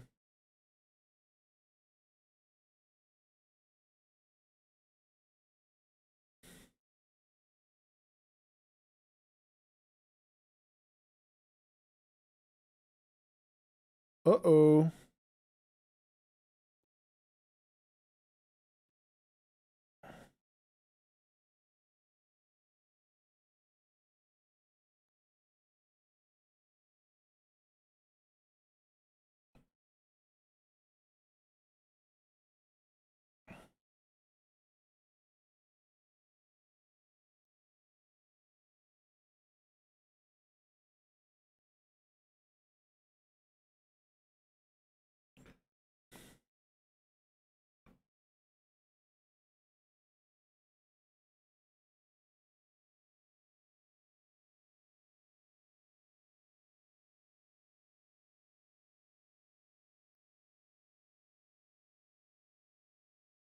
Oh, that's pretty scary.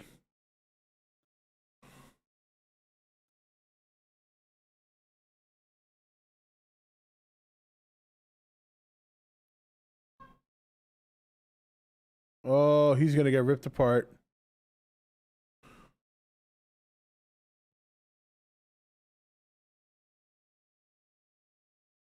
Ouch. Oof. What a way to go.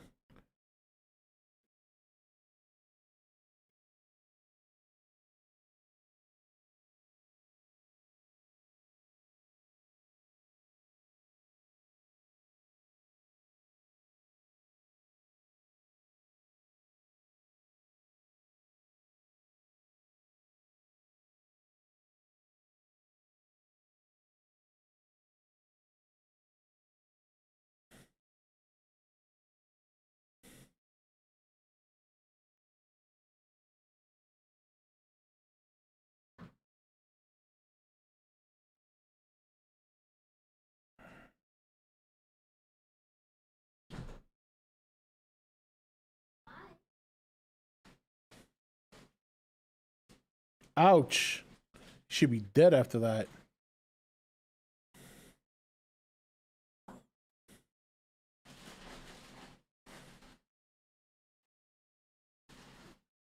Oof. You're talking about the Peacemaker versus Rick Flag? Yeah, it's happening right now.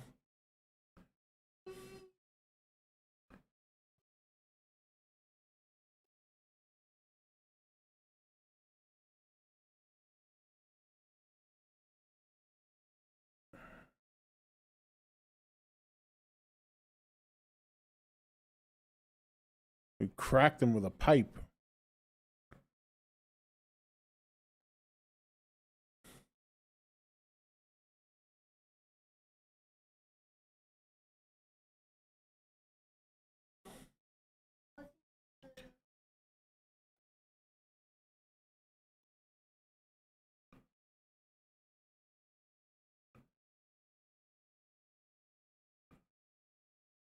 Oh, did he just kill him?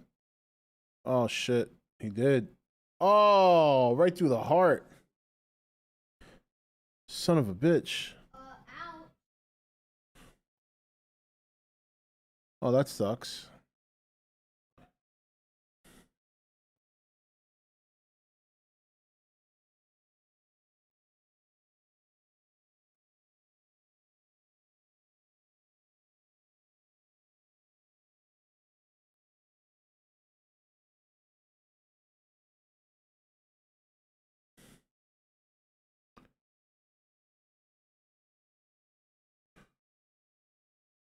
Called him a joke.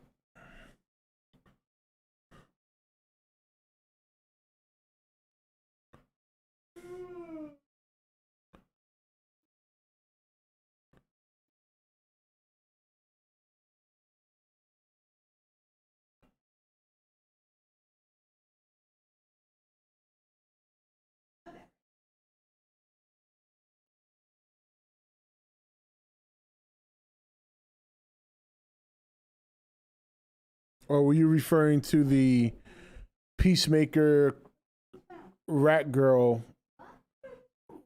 fight?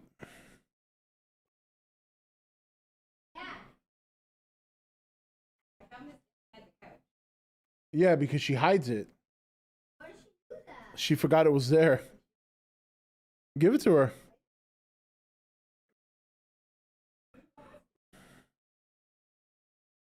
Steve, that's the data.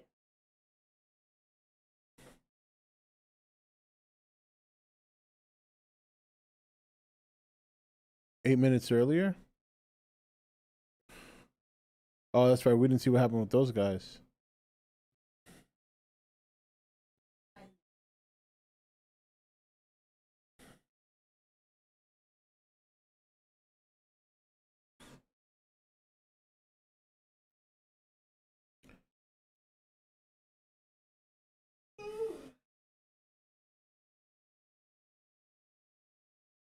Yeah, that was a pretty good fight. But not the ending I wanted. Oh, King Shark. Having a moment. Wow, that looks very much like the seller he used to be in the Flash show. Very similar. In the Flash, they kept King Shark in a cellar that looked exactly like this.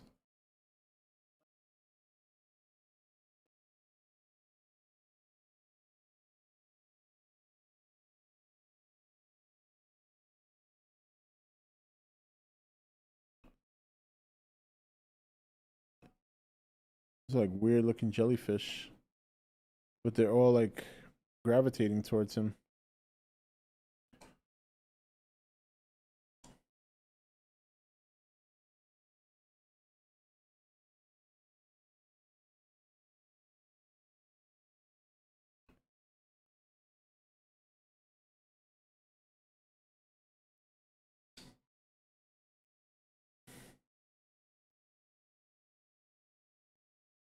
It's kind of cute in a funny way.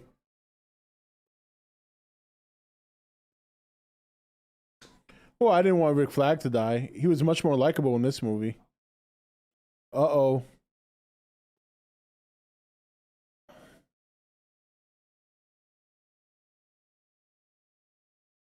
Whoa. Well, Polka Dot Man is pretty lethal with those things.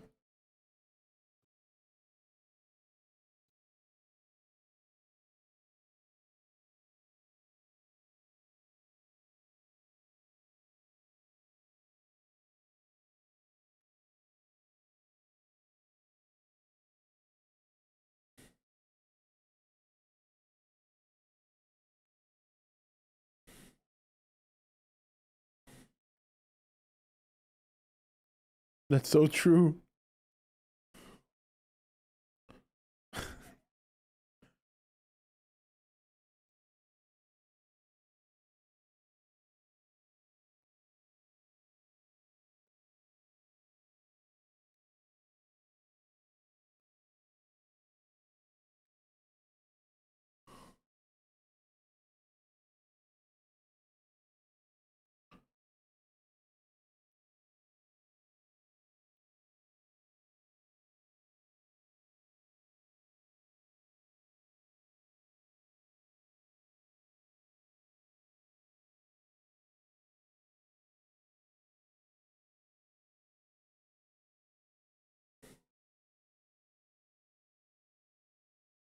Oh, that's what happened. The bomb got set off early.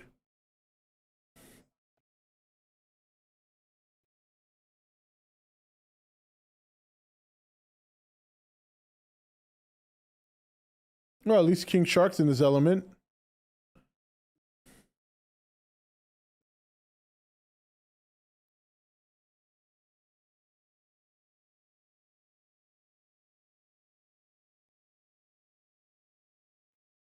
Poor Milton. Oh,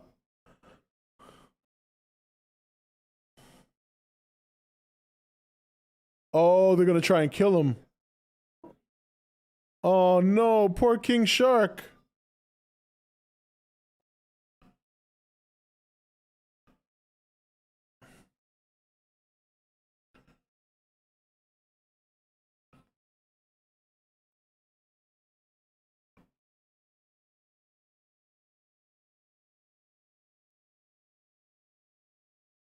Oh, they're dead.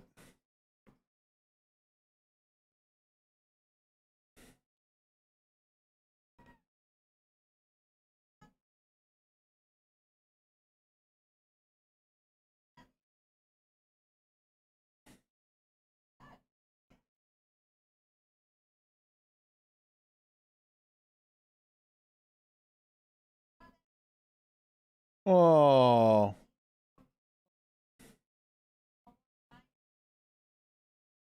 No, not King Shark.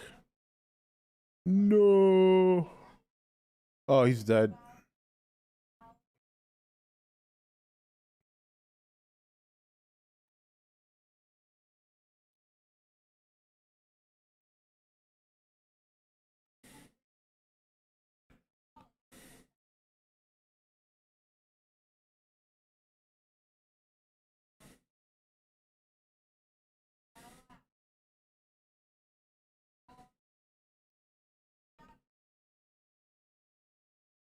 He's bulletproof. Bullets are bouncing off of him. Oh shit. Oh, he's pissed. Oh boy.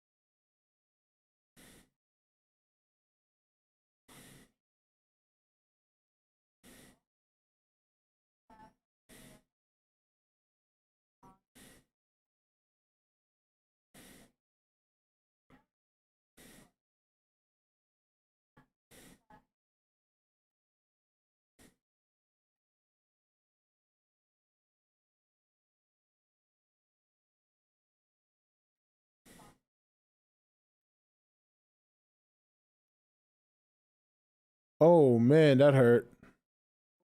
Oh.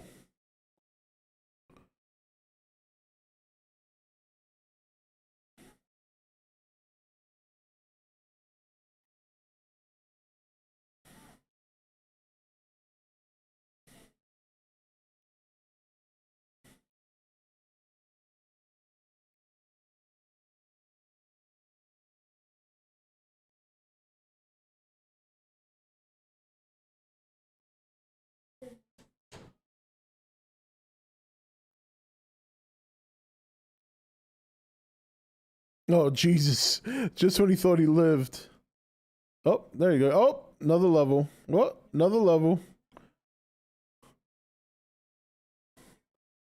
His leg should be broken by now.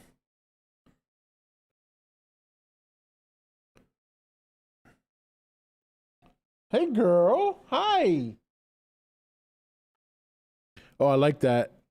He rides right on time.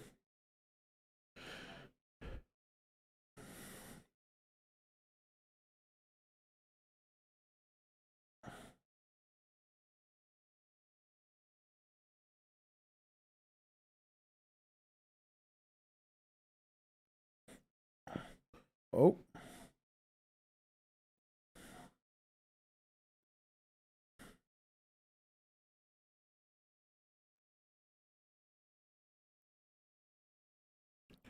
Oh, he used a smaller bullet.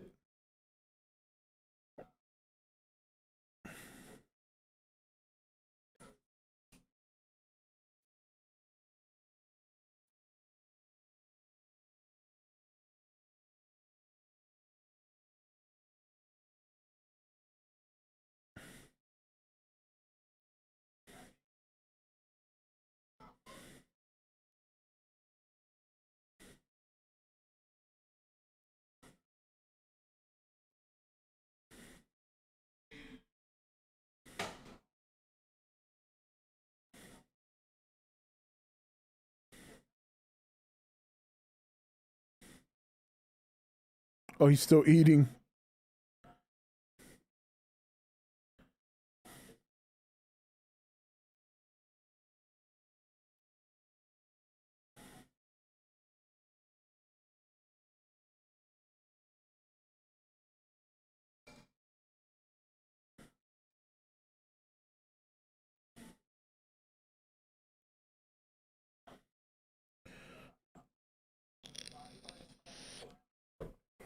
I want to see how they deal with this shit.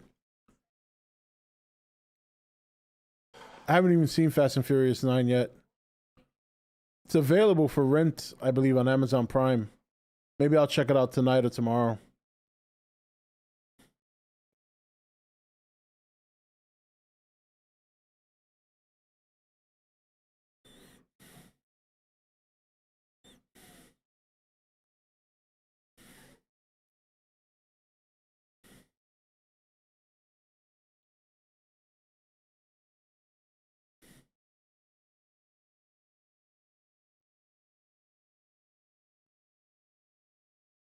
Suicide Squad versus Starro the Conqueror. What in the actual fuck?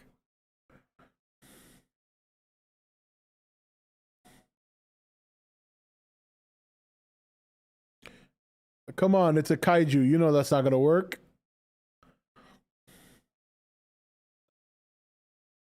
Whoa.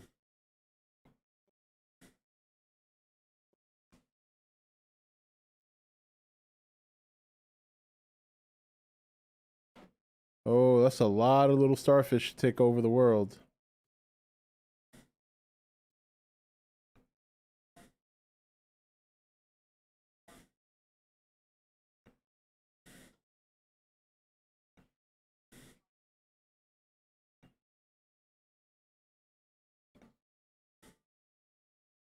Oh, she got lucky.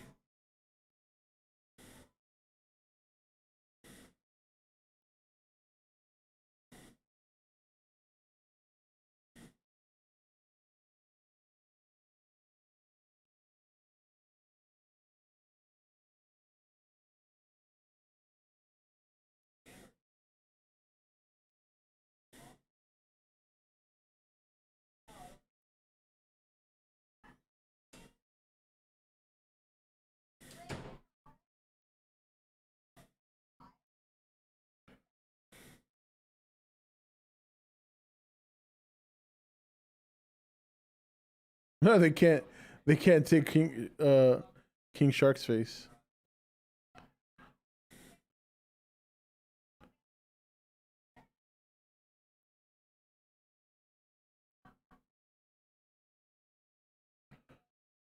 I know, right? It looks like an Ultraman villain.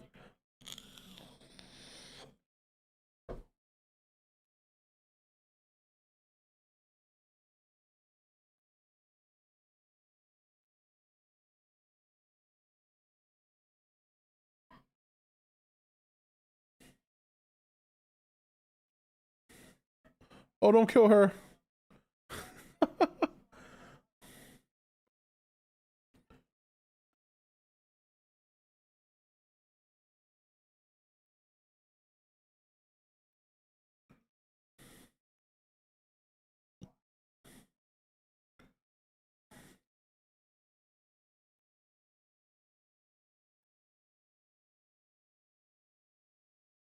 That's kind of creepy.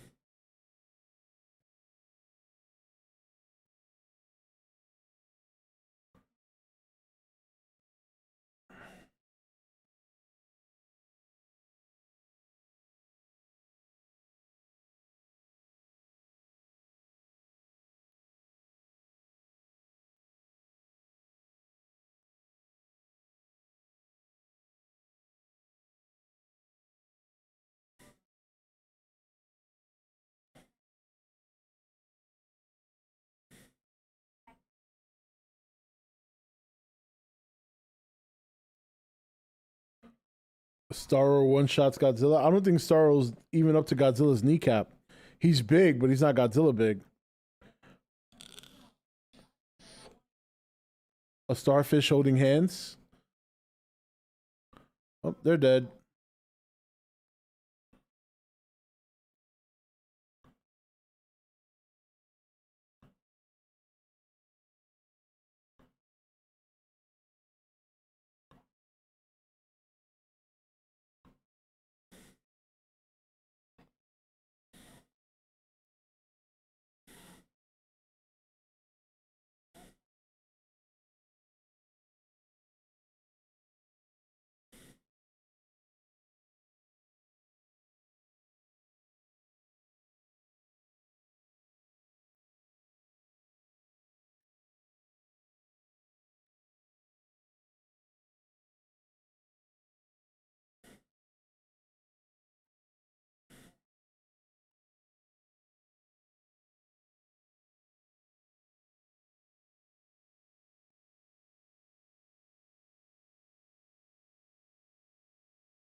It's like a bonus monster movie at the end.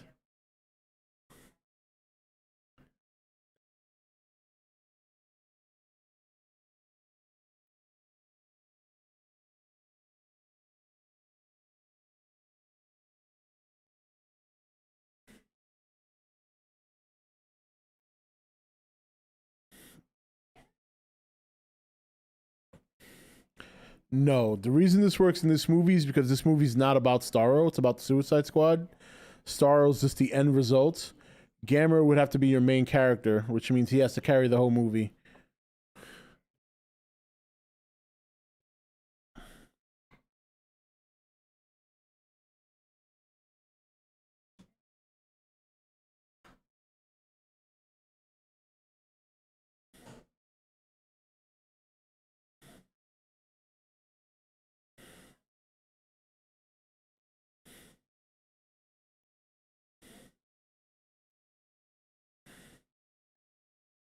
I guess to stab that big thing in the eye.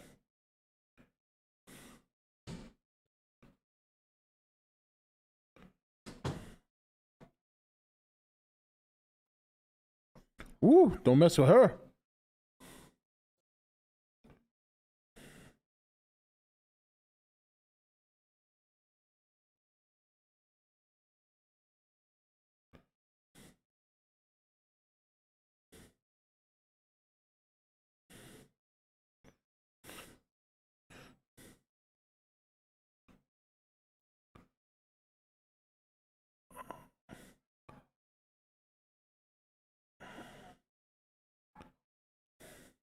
She probably just got herself killed.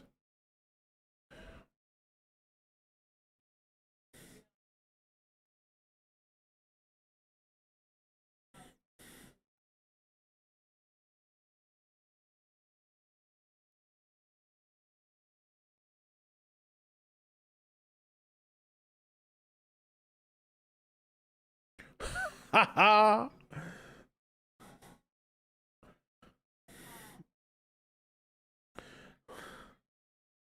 Look, Starro's not one-shotting anyone from the kaiju universe.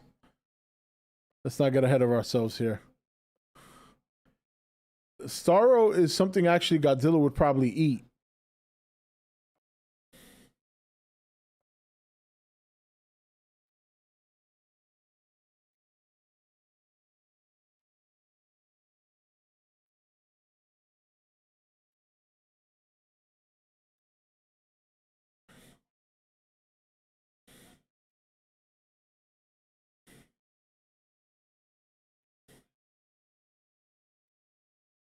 Maybe his belly, tops.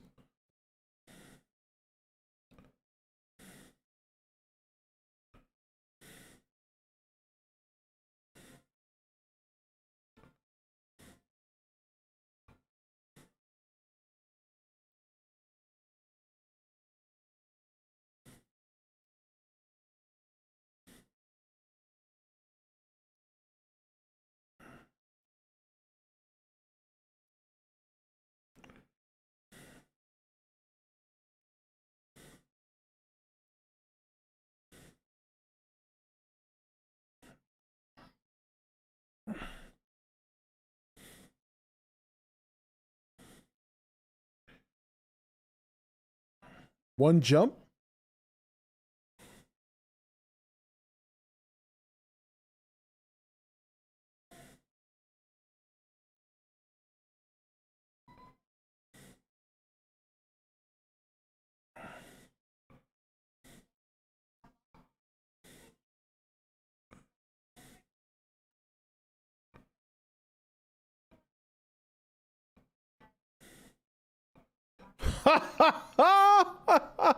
It's- He's like,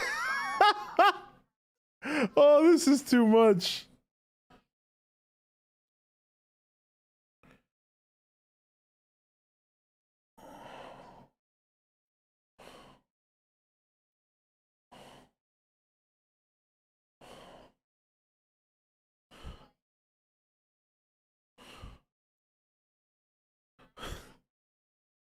He's dead. I knew it. I knew it. They telegraphed that too much.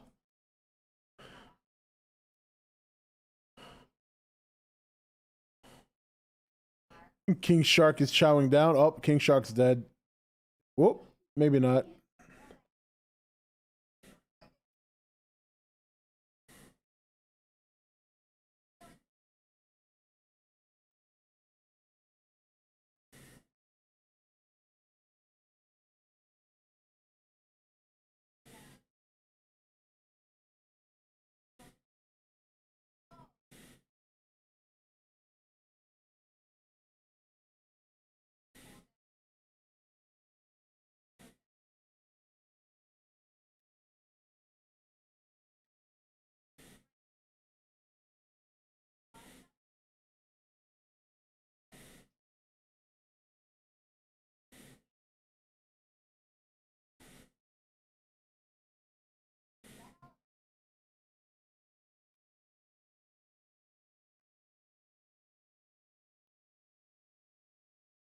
Ooh, saved her.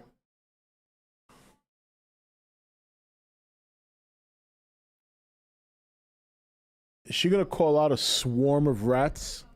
That's what I'm expecting.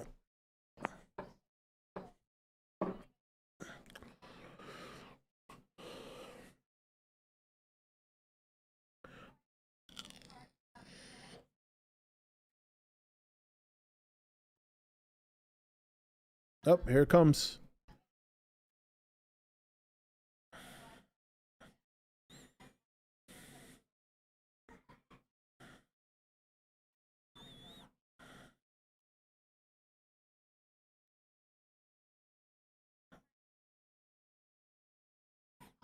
That's a lot of fucking rats.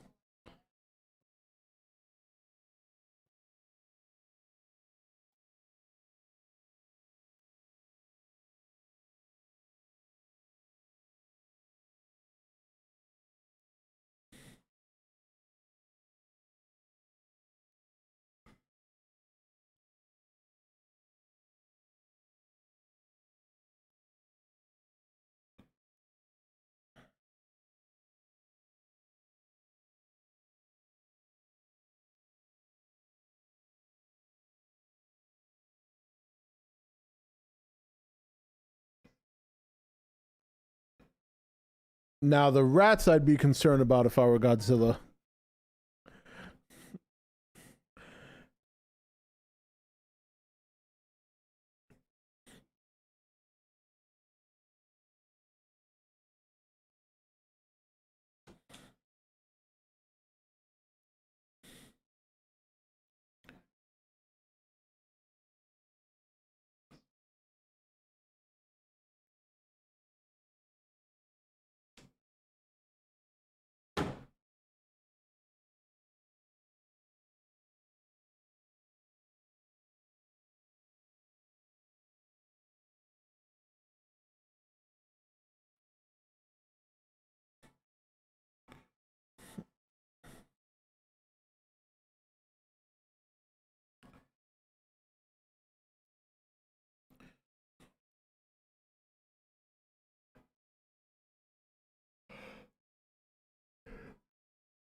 Saved by a swarm of rats.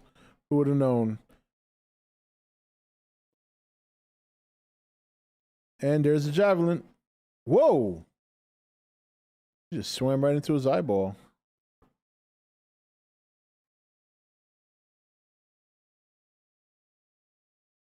Oh, she opened it up. The rat's gonna eat him from the inside now.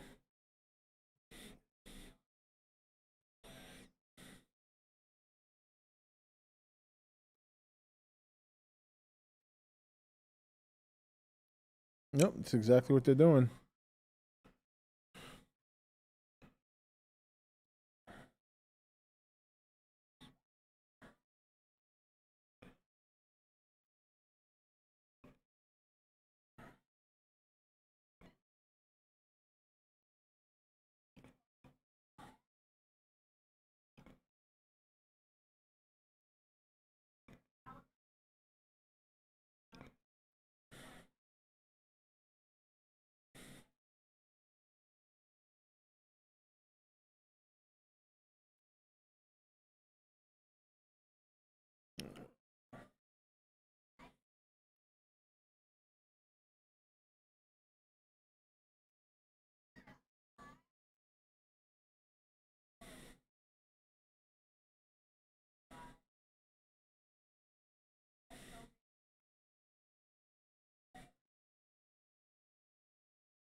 Oh, poor Polka Dot Man.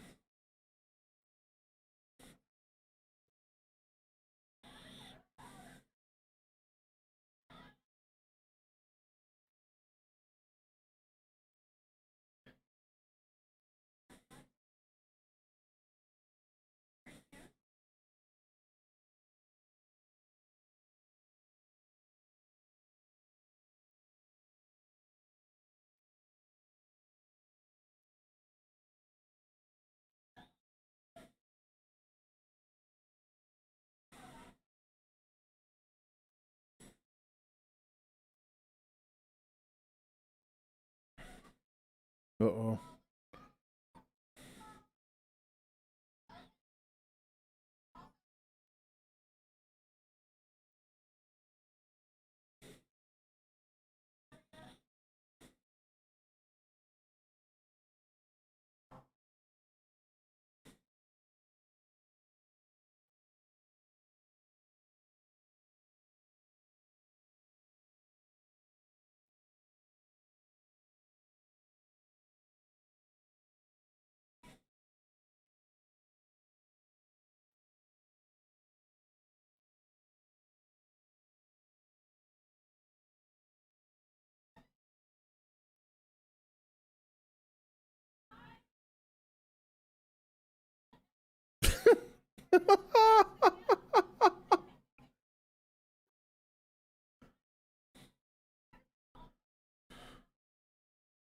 Harley's psychotic.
Oh, he's petting the rat. How nice.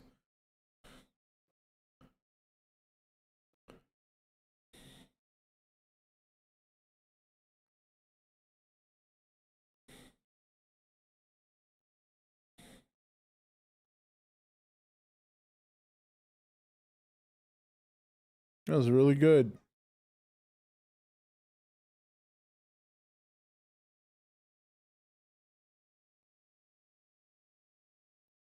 Weasel's alive.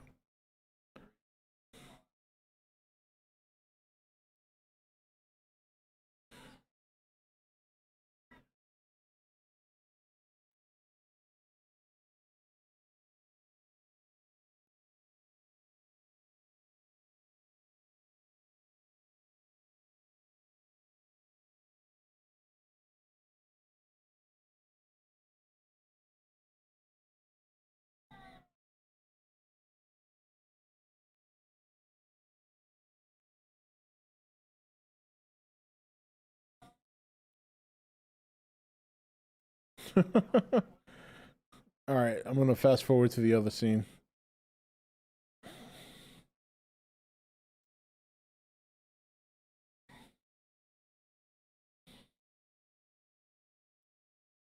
Was the Weasel the first post-credit scene, or is there two after the Weasel?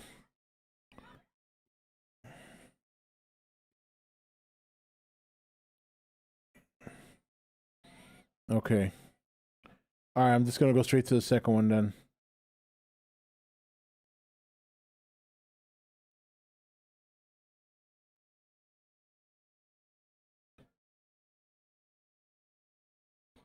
All right, here we go. One more at the end, yeah.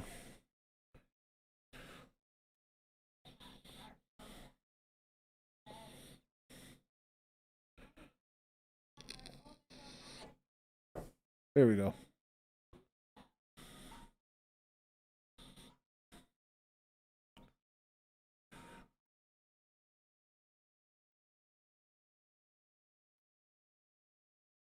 Oh, John Cena's still alive?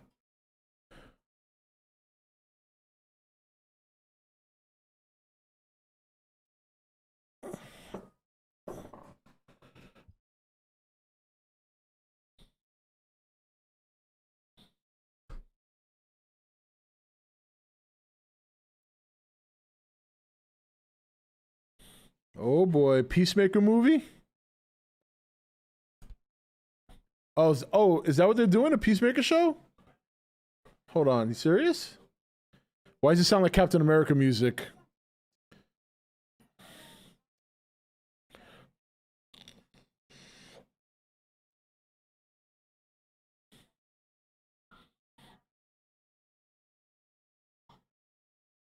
TSC, the Suicide Squad?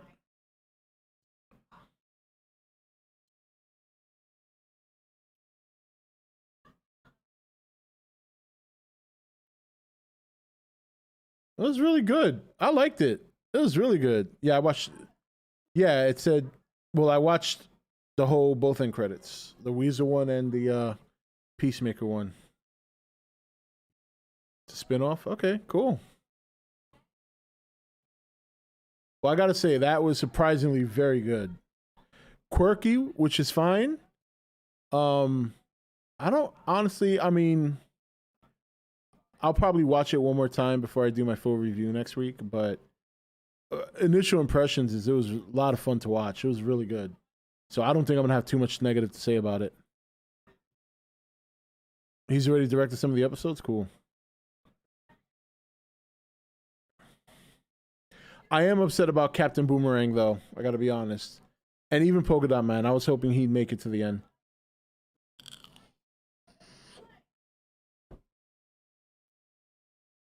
Yeah, he did do a good job.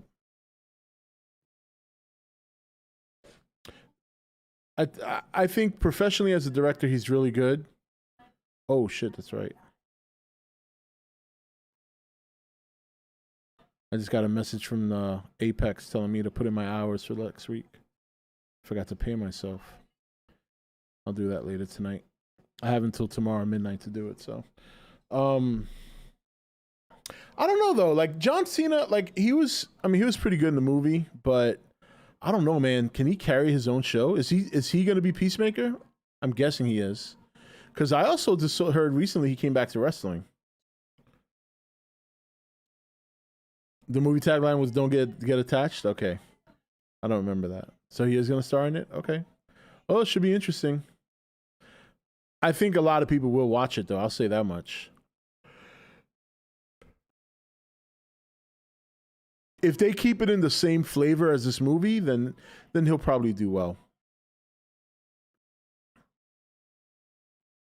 More Boomerang and the Peacemaker show. Oh, because it's going in the past a little bit. So he's basically going to be like an anti-Captain America. Like he's about peace, but he'll brutally murder people to accomplish it. Not bad. It's kind of like what would Captain America be if he didn't have morals?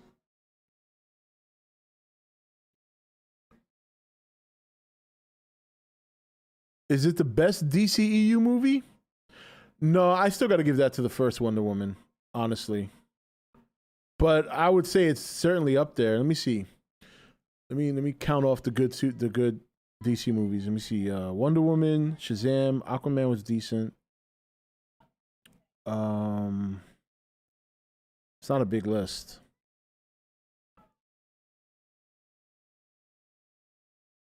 Yeah, I would say this is probably the next best one after Wonder Woman. And then after that, I would put Shazam and then Aquaman.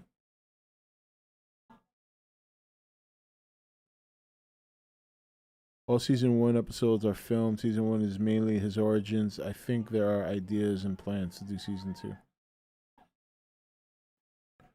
I thought this movie was all right. The first hour was good, but the second hour was a mixed bag for me, and I thought the ending was boring. Also, the music could have been more over the top. Oh yeah, I forgot Man of Steel. That's like my favorite one. So I gotta say, Wonder Woman, Man of Steel, then this. It's just that every time I think of Man of Steel, I don't think of the DCEU because originally it wasn't meant to be a DCEU movie. They just kind of worked the DCEU around that one. So like, but yeah, Man of Steel would be my number 2. Well, I don't know because I kind of like Man of Steel better than Wonder Woman. I think Man of Steel is probably my favorite one, and then Wonder Woman, and I gotta say this one. And then Shazam, and then Aquaman. I think those are like their 5 best movies.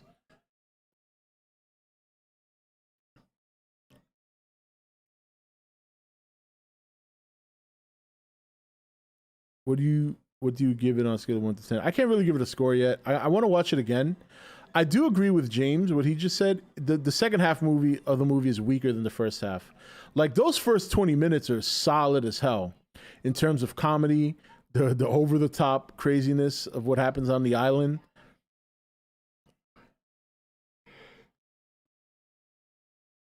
So there are more bad DCU movies than good ones. Oh yeah, by far. Most of the DCU movies are horrendous. Wonder Woman 84 was just complete trash. It's actually very sad to think of how much I love the first one and just how bad the second one is, that it doesn't even make it into. The Snyder Cut is good because it's better than the original, but if you really sit down and watch it, it really isn't that much better. Like, it really isn't that good.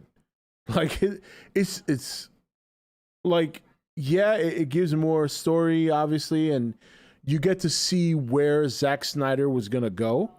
But just because we know where he was going to go doesn't mean it was going to be good. Like, I know there's a lot of Snyder lovers that they think it's immaculate. There's too much wrong with the universe he was setting up. Way too much wrong. Oh my God, dude, James, yeah. Well, you saw how shocked I was when I learned that. I'm like, wait a minute, they just killed all the good guys. I'm over here thinking they're murking like a bad guy camp. Come to find out they killed all the good guys. That's horrible. Yeah, really the Cyborg story was the best part about that. Yeah, don't get me wrong. Like, Zack Snyder has some great movies. I mean, yeah, 300 is great. Like I said, Man of Steel is one of my favorites. You know, he's the guy is talented. You know, I just think the way he wants to film, he cannot be with a company that's going to restrain him. He has to be allowed to express himself artistically. But the problem is that his artistic expression is very cult-like. Like, you gotta like that kind of stuff. It's not gonna hit home for everyone. Like, he's not the kind of director that's gonna please everybody, you know? But he'll have that one dedicated group of audiences that just love his stuff. And I get that. And I think some of his stuff is fantastic. And I think some of his stuff is absolute garbage heap. Army of the Dead was okay. It wasn't as bad as I think people were saying, but that's just my opinion. So, Steppenwolf, but it's easy for Steppenwolf and some of the other characters to be a huge improvement when the movie's 4.5 hours. You get more time, but that's not real. That's not reality, man. Studios are not going to release a 4-hour movie, let alone even 2.5-hour movies. You're pushing it. If you notice, most movies try to stay within a 2-hour time frame, give or take 15 minutes. He's the kind of director to helm a DC universe? No, I don't think the superhero genre is for him. At least not mainstream. I think I think he would do good with directing a movie like Irredeemable. You guys have heard me talk about that before. That comic book that's got another like Superman archetype that's the straight evil. I could see him doing comic book movies that are a little bit more low key and a little bit more like because he wants to do that, right?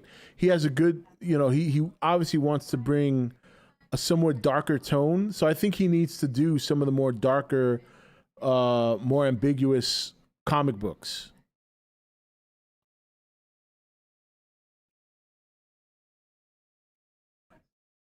Oh yeah, no doubt. 300 is my favorite movie from my childhood. 300 is great. I love 300. Yeah, he really, and and I'm not saying that his idea to go a little bit darker with the DC universe was bad. I just don't think there's certain DC characters that this doesn't work for. Like his whole Batman development and his vision of Batman was great, but you can't take the way he built Batman and try and integrate it into Superman or Wonder Woman. It just doesn't work. You know, you got to kind of try and even it out. Like, I thought his Superman was just enough. Like he didn't, to me, in my opinion, he didn't go too far away from the light side, for lack of a better term, of Superman. The reason I liked his Man of Steel was because it made Superman to be more believable, in a sense that it's not like he showed up to Earth and then he was just all, giddy and you know what I mean? Like, he had issues. He had questions as to whether or not he should show his true powers. His father knew just how important it was that he not tell people until they were ready. And then we saw later in Batman versus Superman, for all its flaws, but at least we got to see just how the world viewed him from different aspects. I think that's a good approach to Superman if you're going to do it from a more grounded approach. I mean, if we really saw somebody with that kind of power, I don't think everybody in the world would just look to him and cheer. I think there'll be some people that would be afraid. Some people would question, when's this guy going to crack and turn on us? So I like the fact that he brought those questions to Superman. I thought that's what made the movie really good.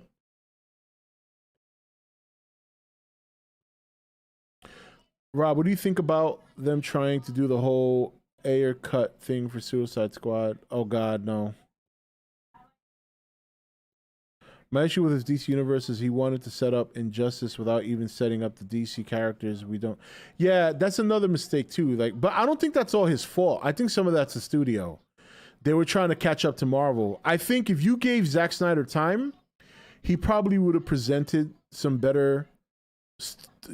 I think he would have went the direction of trying to make the characters have their own movies to get to know them. The problem with Snyder is that most of the movies in the DCU that were bad were by him. I thought Man of Steel was great, but Batman vs. Superman was not that good. And even the Snyder cut, while it is a major improvement over the Whedon cut, there's still a lot of flaws there. The Martian Manhunter was a big issue, just out of nowhere. So you're telling me that the general from Man of Steel is the Martian Manhunter all this time? I mean, things like that just don't make any sense.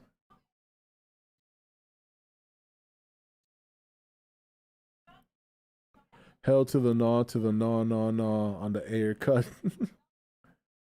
He's definitely not the type of director to. Yeah, no. I think DC needs what Marvel has in terms of they need one person to run the overall drawing board. Like Kevin Feige is the mastermind behind all the movies. He doesn't direct them, but he produces them, and he has guided, along with other talented writers, to develop the MCU.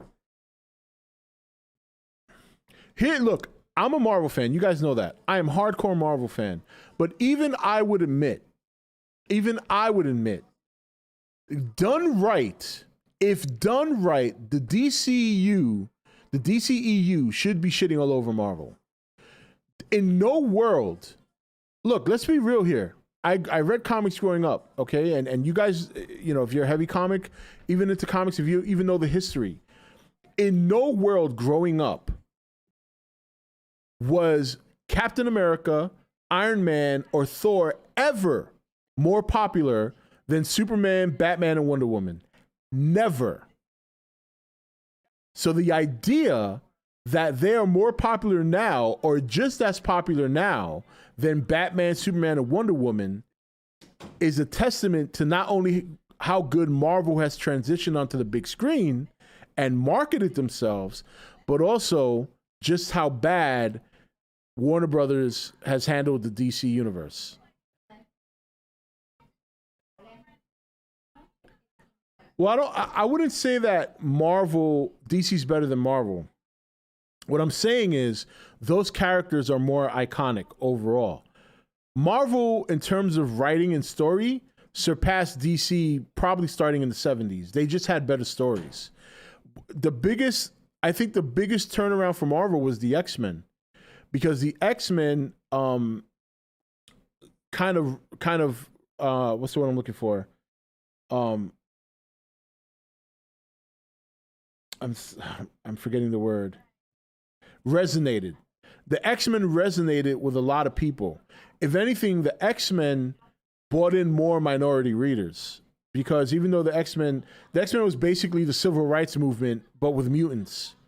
And that came out during the 70s. And then it was a constant struggle for them, trying to be accepted into a world, defending people that hated them. You know what I mean? That was a incredible story that wasn't out there like that for comics during that time. And that's what kind of put Marvel over the top. This is why during the 90s, the X-Men were like the premier team, you know, in Marvel. Like when you look at comic book superhero teams, they were like the top echelon. And that's why eventually Wolverine became the most popular Marvel character behind Spider-Man. I remember reading because I have the Wolverine encyclopedias, I think volume 1, 2, and 3, like from Marvel. And I think for like almost the whole 90s, Spider-Man and Wolverine were ranked number 1, number 2 most popular Marvel characters.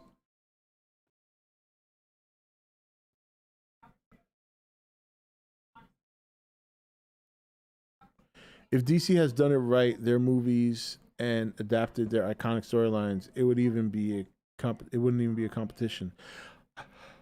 And I wouldn't go that far because, like I said, things transition over to movies differently. You know, the problem is that if you doing a movie like Superman now is not as popular as it was when in the 70s, because nobody likes the goody two shoes hero anymore. Everybody likes the badass anti-heroes. And most of the Marvel heroes are like that, with the exception of Cap. And even Cap as a goody two-shoes, what makes him resonate is that he doesn't have the kind of powers that Superman has. So he actually struggles when he fights for what he believes in.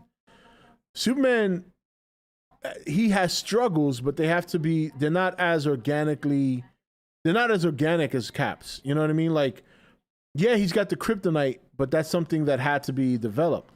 You know, Captain America, if you put him up against like 10 elite men, even if they don't have the super soldier serum, they have a chance to give him at least a hard time, if not beat him on a lucky day. Where Superman, even kryptonite, in some cases, doesn't even seem to kill him. It just weakens him.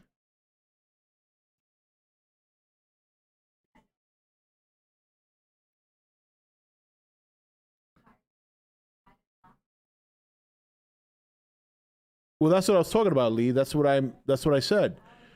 That the X-Men was basically a civil rights movement.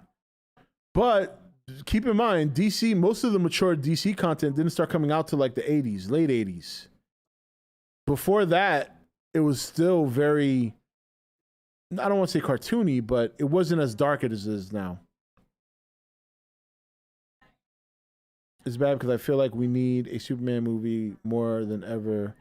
Not no Valzad, or if only Steve Rogers hadn't been white, he wouldn't have needed the soldier serum. Well, he needed the soldier serum because he was a tiny runt. I don't know what his skin color has to do with it. Why is everything about race?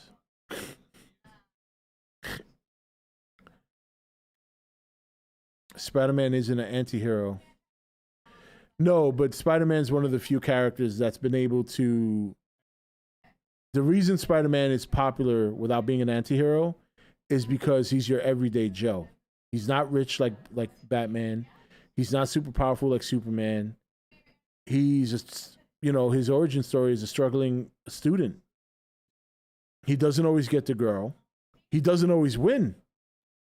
As cool as Spider-Man is, he's lost a lot. He's gotten his ass handed to him a lot. He is a struggling superhero.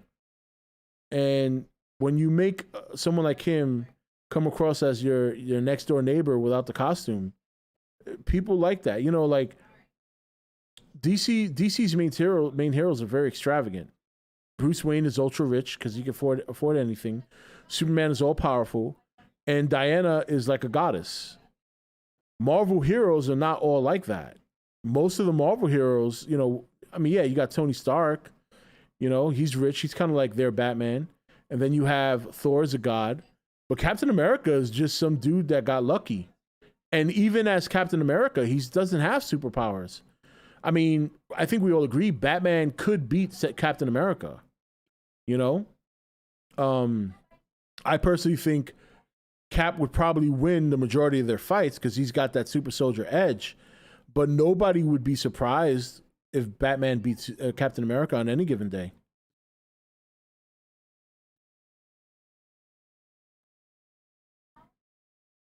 Yeah, I didn't. And very good point, Venom. And not to mention his losses, Gwen, you know, Uncle Ben, you know. I think there was a time where Mary Jane left him because of the superhero stuff, you know. So the man has done nothing but struggle as a superhero. He saved so many lives, saved so many people, saved the city so many times, and has gotten nothing out of it. And yet he still goes, and that's something to look up to. My favorite Marvel movie? There's quite a few of them, and they're not all like Disney ones. Like Spider-Man 2 is fantastic. X-Men 2, X-Men United is great. X-Men Days of Future Past, I love. Obviously, the first Avengers, because bringing that many heroes together on one screen for the first time like that was incredible. And then on the DC side, Man of Steel, obviously the Dark Knight trilogy is really good. I love the original Batman from '89. I love that one. Obviously, Superman 2 is great. Probably was the best superhero movie up to that point, and that lasted for a long time. Obviously, Captain America's movies, his whole trilogy is just top notch. You really look at superhero trilogies, every trilogy has had one blunder. You know, like Spider-Man had Spider-Man 3. Dark Knight series had the Dark Knight Rises. But when you look at Iron Man 2, some people don't even like 3.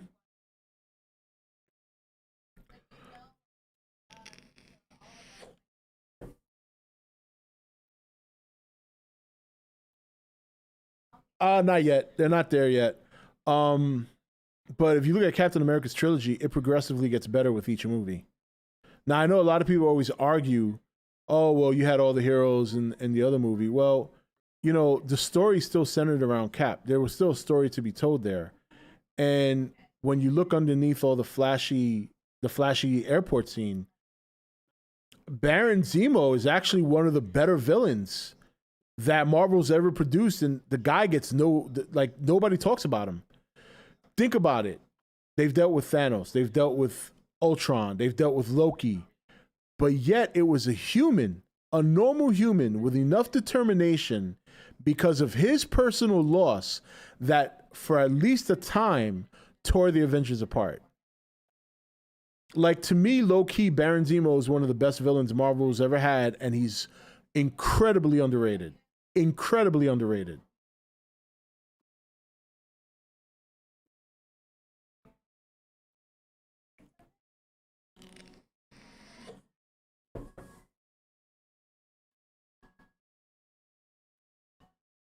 I would love Henry Cavill and another Superman. Rob, I mean, you can also say that about the Transformers movies. If you get a good director who's a fan and does his homework, the movie will be good. Look at Bumblebee, for example.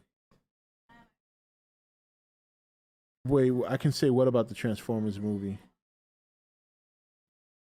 That the trilogy got... No, it didn't. I'm saying if that's what you're saying, like... I would never argue that the Transformers movies got progressively better. They took a big dump with Revenge of the Fallen. Have you seen Falcon and Winter Soldier? Because they bring Zemo. Yeah, I've seen Falcon and Winter Soldier. The Vulture was good. Yeah, I don't know what he was referring to when he says that. When he's talking about the Transformers movies, I don't know where he went with that. Thoughts on Batman Returns and Batman Forever? Batman Returns is pretty good. Batman Forever obviously took a turn. I don't hate that movie though. That's because during that time in the 90s, I was much like a lot of people. I was very big on Jim Carrey. So for him alone, I love that movie. Yeah, I've seen the Bumblebee movie. It's good. Dark of the Moon is very good. Actually, I think Dark of the Moon is probably the best Transformers movie. Like within that Bayformers trilogy. The first one was really good too, though. But I think Dark of the Moon was like the best one.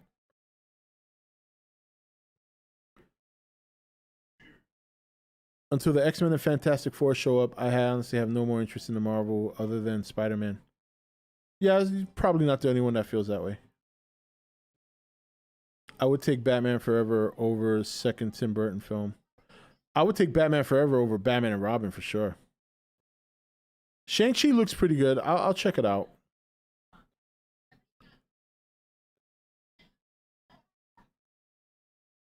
Still haven't watched the Nah, I'm kind of done with Star Wars right now. Just not feeling it.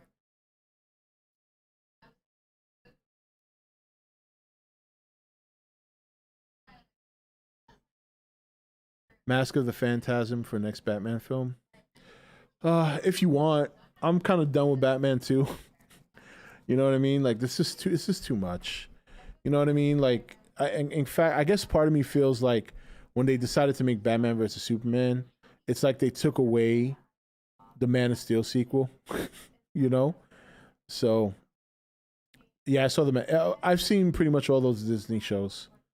So I know I've been gone for a month, but that doesn't mean I didn't watch that stuff. I've only been gone for a month because of work.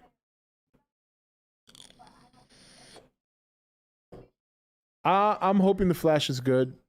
I'm looking forward to seeing Michael Keaton in the Batman suit again.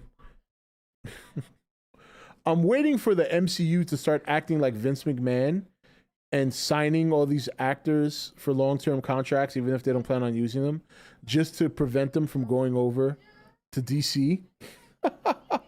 I'm sure Disney doesn't want to see Michael Keaton reprise the role of the '89 Batman. That's not good for business.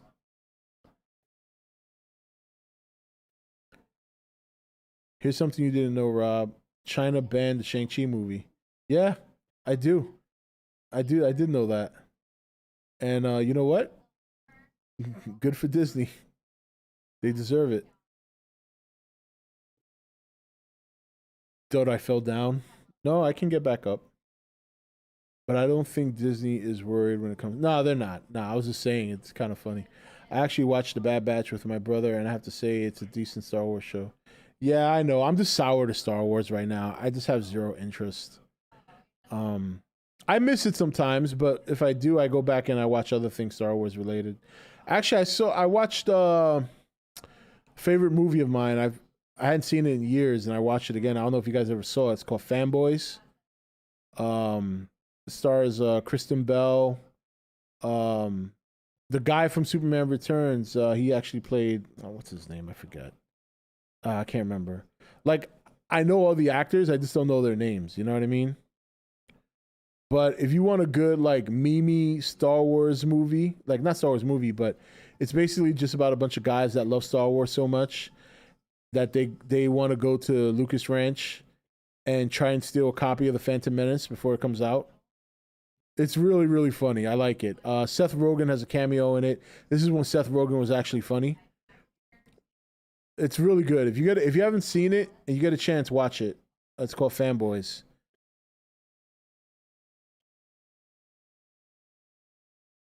I know. They completely ruined it. I never was interested in Star Wars, but Darth Vader's cool. Yeah.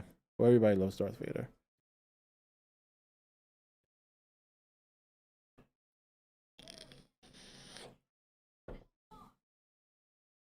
Yeah, that's it, Lee. Yep, you got it.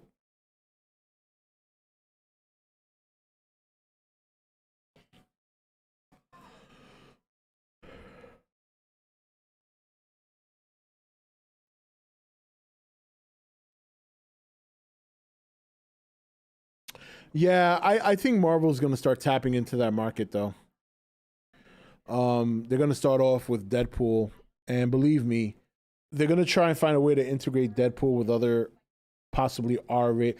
It wouldn't surprise me if they decide to go the direction of R rating, or at least a very strong PG-13 rating for the X-Men movies. But we'll see, because I'm sure they're going to want to integrate them with their other heroes. But I do think, and they have the characters to do it. Marvel does have the characters to open up their own R-rated, darker movie division. They have plenty of characters for that. They could do it with Ghost Rider, Moon Knight. You know, I don't know if they're going to do that with their show. I doubt it because it's on Disney Plus. But Moon Knight could be there. Obviously, Deadpool. Some other X-Men characters that don't have to, because there's so many of them. You don't always have to, it doesn't have to be the main squad. You know what I mean? In the X-Men universe, there was like a group of underground mutants. I forget what they were called. Or, I want to say Murlocs, but I know Murlocs are like little fishies from World of Warcraft. But it's something like that word. I forget what they called. Blade. There you go. Blade's another R-rated. They could do like a underground Avengers type thing. You know what I mean? Where they take all their. No, it wasn't the New Mutants. They were like they were a band of mutants that were kind of neutral.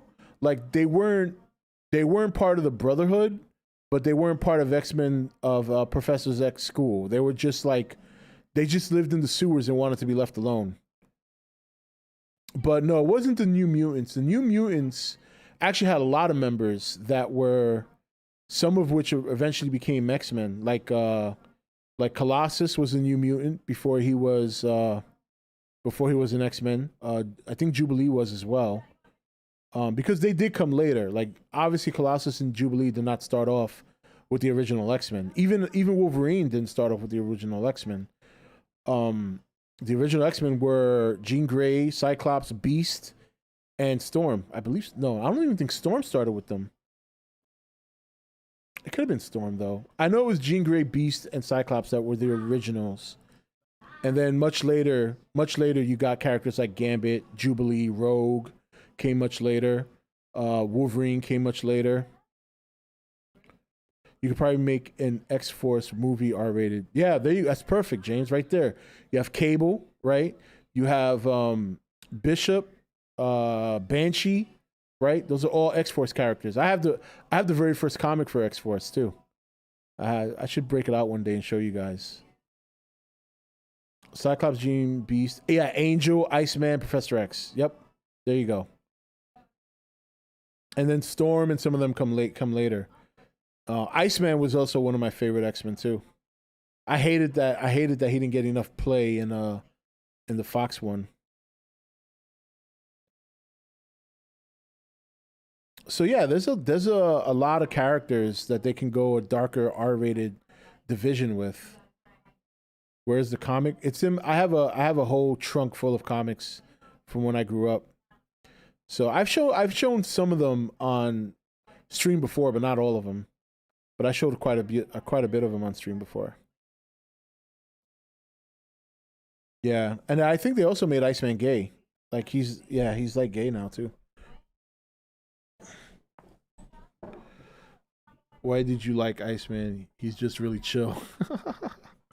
Yeah, Sabretooth there are a lot of great villains too. Sabretooth, obviously, Magneto. Magneto is one of the best Marvel villains out there. It's not only because he's really powerful, but his story is a very conflicted story. And then when you have the relationship between him and Professor Xavier, I mean, there's a lot of dynamic storytelling with the X-Men. That's why I was a huge fan of it growing up.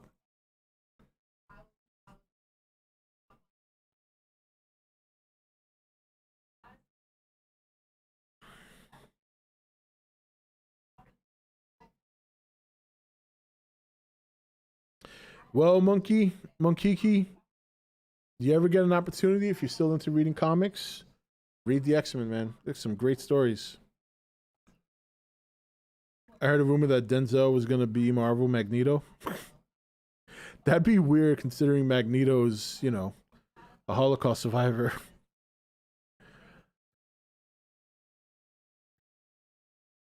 Fassbender is being recast as Doctor Doom. Look, he could be recasted as whatever villain they want to make him. He's gonna do good. He's a good actor, that guy, and he was a great Magneto.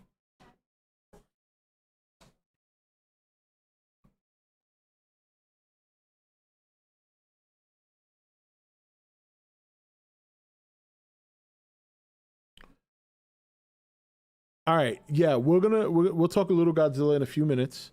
I'm gonna take a quick intermission to refill my cup here, and go tinkle. And then we're gonna talk very briefly about it. We're just gonna talk about the drought. We're back in drought phase with this, so and kind of I guess do a little speculation of what's to come. So give me a few minutes. I'm gonna go grab a drink, use the bathroom, and then I'll come back and we'll start the second half of the stream. Hell, we only got an hour left. Can you believe that? Well, we did spend 2 hours watching a movie, so. You don't see what the Eddie Venom, because Venom is still.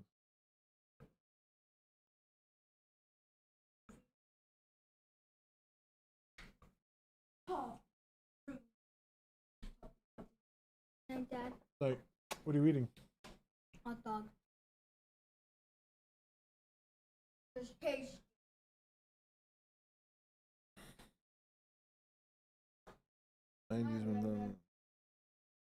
Yeah. All right, I'll be right back, guys.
All right, I am back.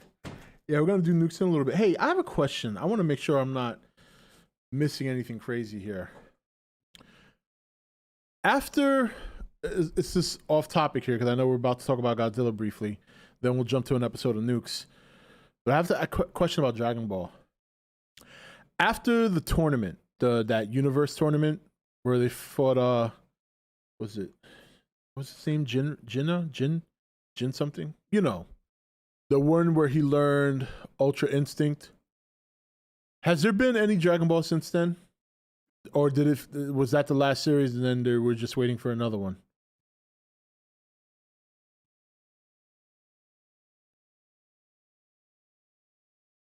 Yeah, Jiren. So there has been another series? Well, I know there's been a movie, but I'm talking about another whole series, kind of like that one. Yeah, the one with Jiren, where he fights Jiren in the tournament, they win and all that. But only in manga. Okay, so whatever's on manga. Yeah, I remember Broly the Super movie. I saw that. And another movie in 2022. They made Super Dragon Ball Heroes. Was that any good?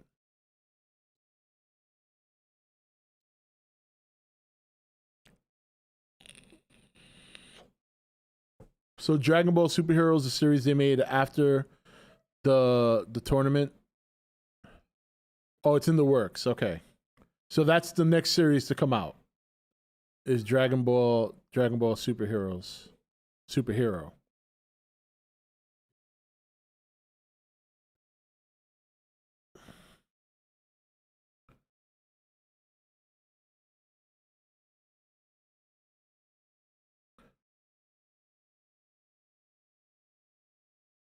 It's a movie. Dragon Ball Superhero is a movie.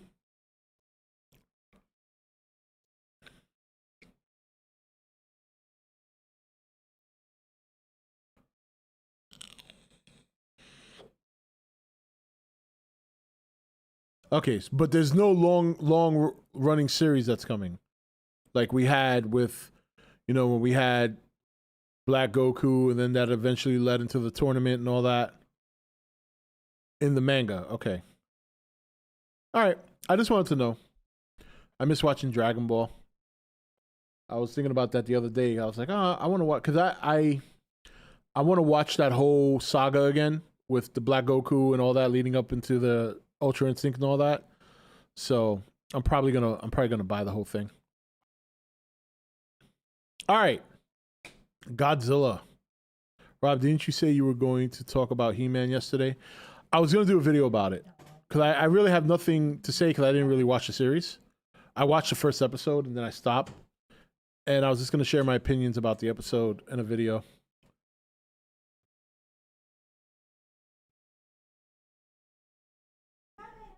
Do you know Godzilla vs. Kong is coming back on August 17th on HBO Max? Oh, good. Super Dragon Ball Heroes is the new series after Dragon Ball Super, and Dragon Ball Heroes is a new movie that's coming. Okay, great. Awesome. Thank you. Rob, I strongly recommend to look for NVMe PCIe 4.0 M.2 SSD for the PS5 as well, but I also recommend to wait, what? You're recommending a solid state drive for a system I don't have? I got to get the system first, man. It's on Funimation now if you want to watch it. That way it's only $6 for the month. Yeah, but I actually want to own it. I actually literally own every Dragon Ball Z like movie and series. So I just kind of want to add that to my collection. Hey Rob, if you like Total War, they're about to put a new DLC. Total War? Oh, Total War, yeah. You talk about Warhammer or a different Total War? I don't think there's much to talk about, guys. No, there won't be. It's not going to be very long. I just have some things I want to say about it, and then we're going to move on. Rob, do you think Dune or Matrix can beat Godzilla vs. Kong at the box office? If they don't, Godzilla vs. Kong will be Warner Brothers' biggest movie of the year. Technically, it would be Legendaries, but, well, yeah, no, it would be Warner Brothers. You're right, because they bought it out. It depends. You know, there's rumors going around about lockdowns, and I don't think the lockdowns are going to be countrywide. I think it'll be just...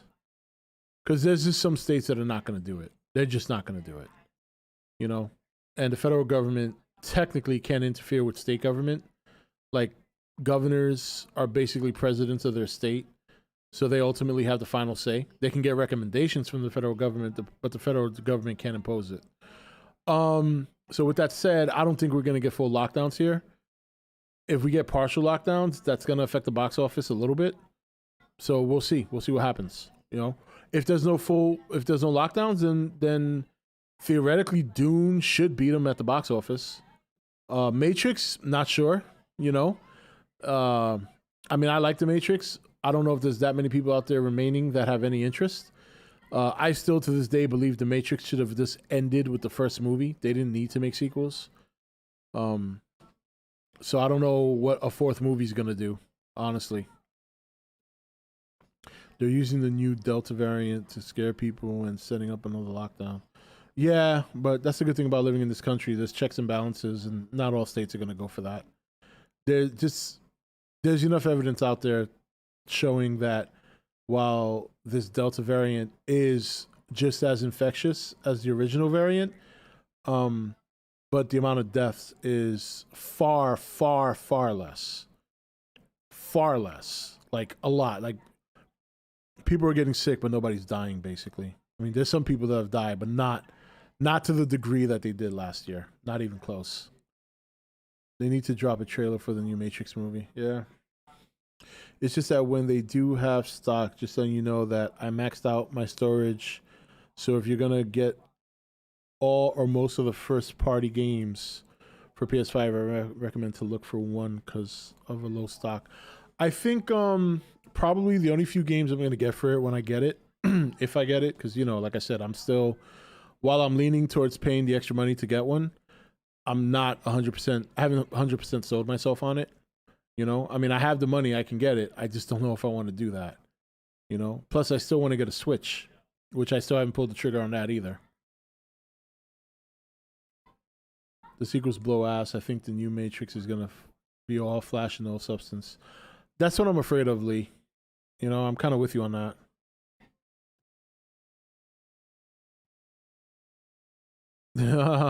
All right. First, let me start off by saying that looking back at the early part of the year up to this point, I think overall this has been a great year for the kaiju genre. Obviously, with Godzilla vs. Kong being a huge success, I kind of wish it would have been interesting to see just how well the movie would have done without the pandemic. If it would have not done as well, maybe like still be successful, but not nearly as successful as it was. We had Godzilla Singular Point, which I know a lot of you guys liked. I wasn't a huge fan of it, but you know, obviously there's a lot of people who did like it. We even had Pacific Rim the Black, which was excellent. I like that one a lot better than Godzilla Singular Point. And if you haven't seen Pacific Rim the Black, I highly, highly recommend it. Very, very good. Very good show. Very good show. Something the sequel should have been. Rob, you heard that Legendary wants to do a merger. What studio do you like to merger with Legendary? I don't know. I mean, Legendary is owned by a Chinese company. I don't know who they want to merge with. You know, they're gonna need, if they merge with a company, they need a company with deeper pockets. Not that Legendary's broke or anything, but they're not like super huge like Warner Brothers or some of the other studios. So now we are in August. We have 4 months left in the year. I did truly believe for a while that we were going to get news on the future of the Monsterverse at Comic-Con. Turns out Comic-Con wasn't eventful for anything, you know? And it was pretty clear weeks before Comic-Con went live online that we weren't going to get anything, you know? It wasn't like back in 2018, 2019, before Godzilla King of the Monsters came out, that year before, the Comic-Con the year before, we had a pretty big build-up to what would eventually would be the trailer. You know, we had interviews being printed in articles. Vera Farmiga had an interview. I believe, what was his name? Alex Skarsgård had an interview. You had the trailer before the trailer with Millie Bobby Brown screaming like she does in Stranger Things. And then eventually that Saturday, we got the trailer, which was epic in 2019. You know, we waited a long time for Godzilla vs. Kong related stuff. I had a pretty good prediction run leading up to Godzilla vs. Kong. I had predicted they would move the movie up in late 2020. We're in 2021, right? Late 2020. And then they announced that they did. Like a month or two later, they announced that they were moving it up. Then we got a trailer at the end of January. That was a big deal. And that just kind of hit the floor running. And this is the thing I hate about the Monsterverse is the droughts in between. The questions, the waiting. The only time we never had to wait was right after Godzilla 2014.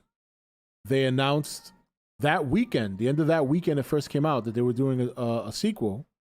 And then we found out 2 months later at Comic-Con that they were bringing in Ghidorah, Mothra, Rodan.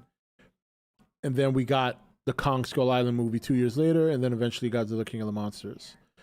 So now I don't see anything on the map for the rest of the year where we would find out anything about the future of the Monsterverse.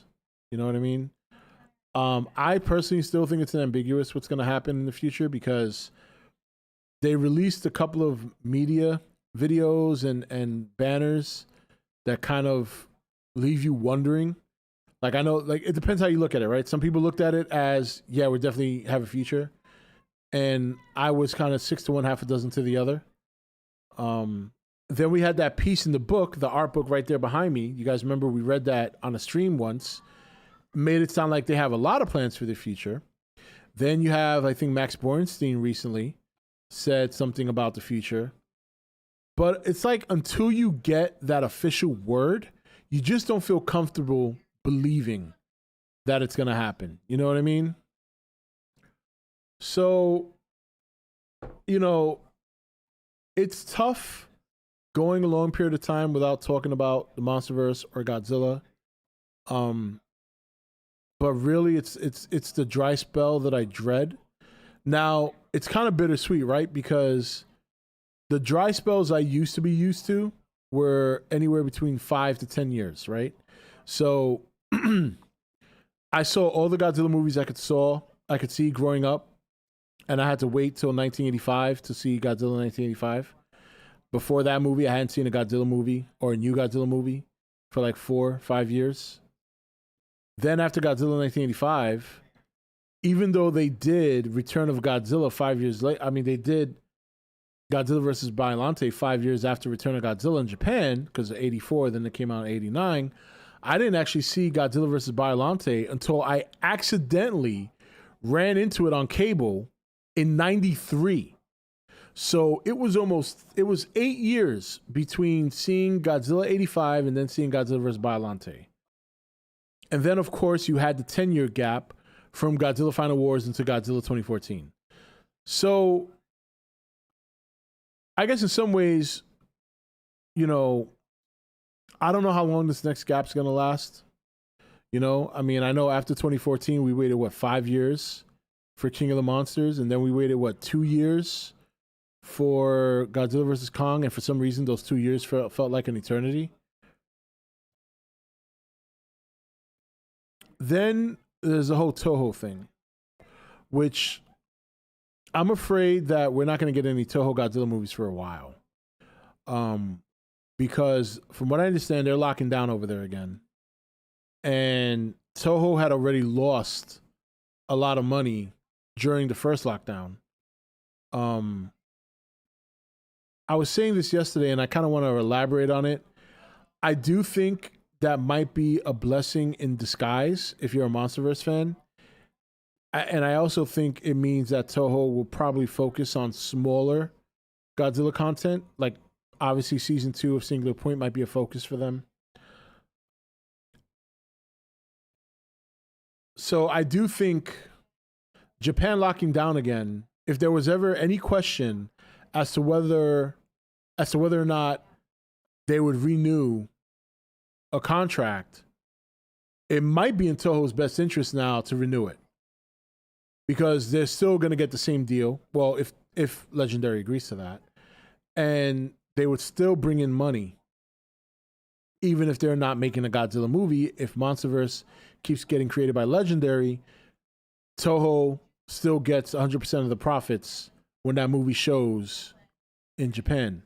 Now, in terms of when we might hear anything regarding the MonsterVerse, while we've heard encouraging things about the future, until we get the official word, I won't be 100% comfortable. And I don't know when this is one of the few times that I can't even make an educated guess as to when we're going to hear anything. Because I just don't know. I don't foresee anything. Unless Warner Brothers has an event later this year. Maybe the one in Brazil. Maybe we'll hear something then. But outside of that, I have no idea.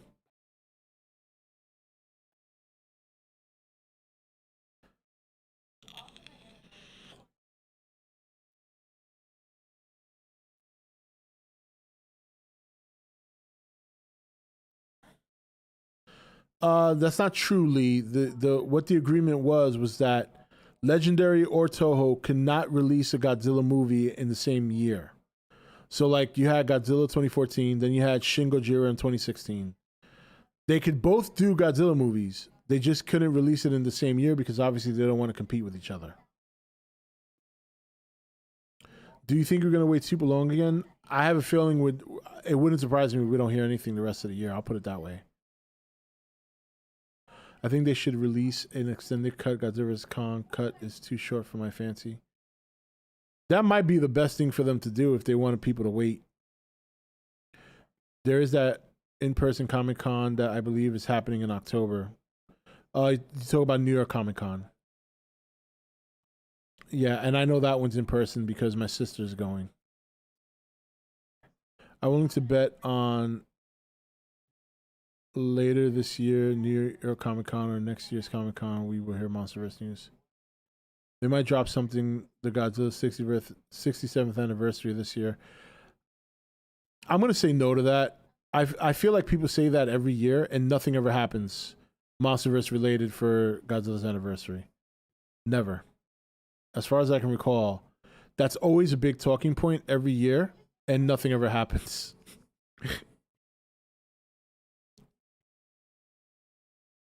They'll be having a dry spell since Japan is going on lockdown after the Olympics, so no new Toho films made. Maybe even a season. Give us the Doherty Godzilla, the miniseries cut of King of the Monsters. I wouldn't expect any news until at least 2023. No, I don't think 2020, that'd be too long. There are some articles that say there are going to be more installments in the future for the MonsterVerse. And one of the writers say there is going to be no human in the future installments. What are your thoughts? I'll believe it when I hear it. You know, like articles, I put no stock in articles anymore. Even the most recent one we got, which was everybody kept saying that it was a good source. And this was the article where they mentioned that the Son of Kong thing and that Wingard was returning to direct the movie. I want someone to explain to me how Wingard is going to come back to direct that movie when he's already signed on to direct, another 3 movies before that? He's not going to have time for that shit. I think Toho will probably announce season 2 for Singular Point then, but I don't see anything for the MonsterVerse. Yeah, and I think Toho is going to keep their projects small. I don't think they're going to do a full-fledged movie. I just don't see them, maybe because they did get did Godzilla vs. Kong show in Japan yet? Right, it did, didn't it? With Discovery merging with Warner Media, I don't think they announced any new projects that haven't been announced already until the new management fully takes over. Yeah, maybe, but it has nothing to do with Warner Brothers. It's Legendary that makes the movie. Warner Brothers just distributes it. I could see Toho turning into just a distribution company rather than a studio, since Toho has been turning to other studios to do Godzilla content. Oh, I don't think so. They just did that movie, the last run of the Archimedes, which was about the construction of the Yamamoto battleship from the Pacific War during World War II. It did, and it didn't do too well, from what I know. What didn't do too well? Godzilla Kong show then was extremely successful in Japan. Okay, so James says it didn't do too well, and James Varela saying it was extremely successful. So can somebody give me some facts here? Like, what were the numbers? 2023 isn't that long away, considering the climate due to the what? 2023 isn't that long away, considering the climate due to the virus, as well as it already being 4 months away from 2022. And Godzilla vs. Kong came out this year. 2023 feels like proper time frame for news. I don't know. I still think that's too long. I think Legendary got back the licensing and permission from Toho, so maybe next year. Yeah, I don't know if they did, unless somebody has some literature that proves that it did. Even then, Toho can't do much to make big movies since Japan is locking down again soon. Godzilla vs. Kong. Yeah, which one is correct? I don't know. 15 million in Japan, that's actually not bad. That's a good number in Japan. That's not a good number here. But in Japan, 15 million is good.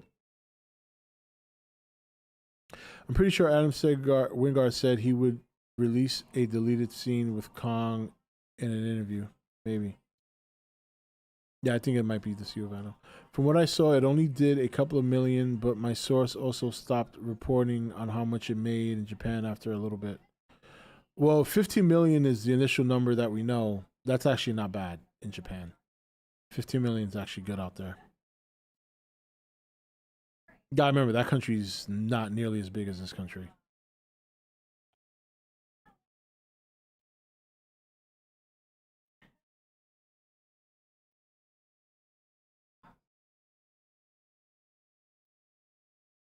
Second here. So we're in another Monsterverse drought. And we'll have to see what happens, you know? I know we've heard a lot of good things. I just don't put stock. I just can't put stock into anything until I see it. You know what I mean? Until I hear it officially. I feel like Gareth Edwards or Michael Dougherty should direct a new Monsterverse movie. Yeah, that amount is decently good. It is a hot lockdown country too. Yeah, when you think about this, that during that time there was still semi-lockdown. 15 million is actually really good.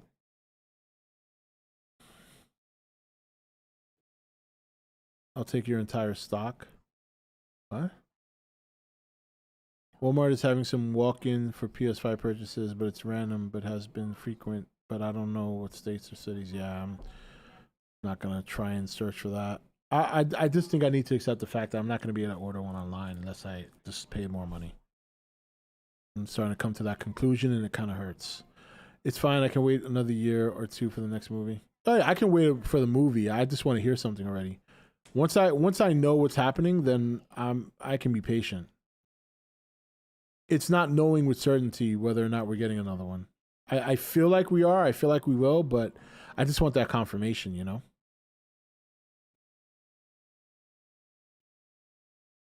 Also, with Legendary being a Chinese company, the China basically banning every Hollywood movie for the time being, could that have an effect on what they do? Nah, because Legendary's been pretty, like, Legendary has pretty much used China in every movie. I mean, Godzilla vs. Kong, the ending sequence was based in China. Not, you know, Hong Kong technically, and it wasn't even really Hong Kong because there's no neon buildings out there. But what I'm saying is that they're using that as their basis for the Monsterverse. And they seem to be playing within the rules, so I don't think that's going to be an issue. Could it be an issue in the future? Maybe, if things intensify between China and America, which can happen, you know, then maybe but, you know, when it comes to doing that sorts of things, it hurts both countries. Both countries are so invested in each other. And I don't think any one of them want to lose the business, especially China. It would actually cripple China's economy more if they stop showing all our movies. They can be selective now, but if they decide to, oh, we don't like you anymore, we're not showing you movies here, yeah, that's going to hurt them a lot. Rob, have you seen JonTron flex tape video? That's one of the biggest memes out there. Yeah, I actually have. Michael Dougherty or Gareth Edwards? Who do you prefer, Rob? I would say Gareth Edwards. Godzilla vs. Kong is going to do more than Black Widow. I'll take that as a huge win, box office and streaming. I don't know. How's Black Widow done? It seemed like it did well.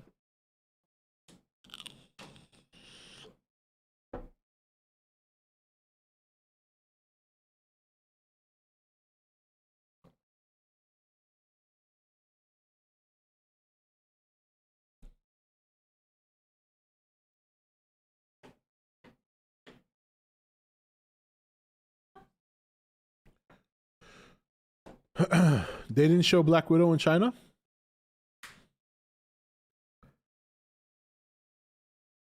That's possible, Severio. That could be it too. Maybe that's negotiations holding up the announcement.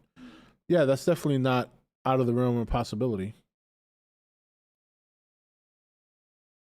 Is my camera showing me all... Why is it showing me off, like, blurry now? Oh, that's better.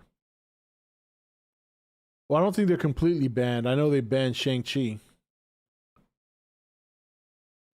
Black Widow's done poorly. Space Jam and Fast and Furious 9 beat Black Widow by a lot. Really?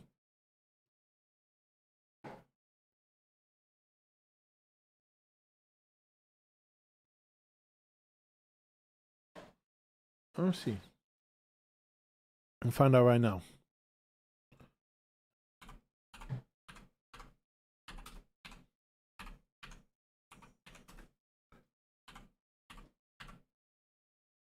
Let me see. Black Widow at the box office.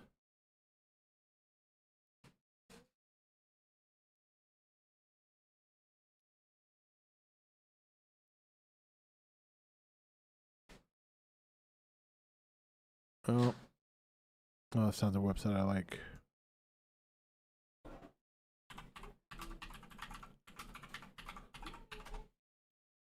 Here we go. Box Office Mojo. Black Widow. Domestically has done 171 million. Internationally has done 176. Worldwide 348. That's not including whoever decides, and I don't think that's including whoever decides to order it on Disney, because it was available on Disney Plus for $30. So 348 million worldwide at the box office, but we don't know how much money they've made on Disney Plus. So it's possible that Godzilla vs. Kong has just edged it.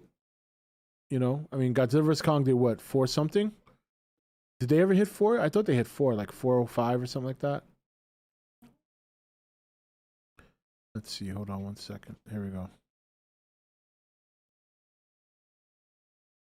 Yeah, Godzilla vs. Kong did 467 worldwide, but only 100 million domestically. That's insane.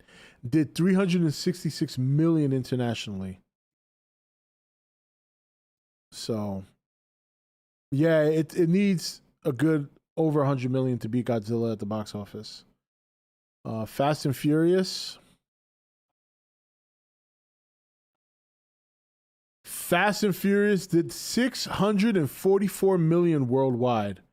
That franchise just keeps lighting it up. 473 million international, 170 million domestically. And if anyone thinks for 1 second that the Fast saga is the Fast series is going away, not with numbers like that. Holy shit. 644 million worldwide. Yeah, Godzilla vs. Kong did 467 worldwide. That means that if there was no pandemic, the Fast 9 movie probably would have cracked $1 billion. That's insane.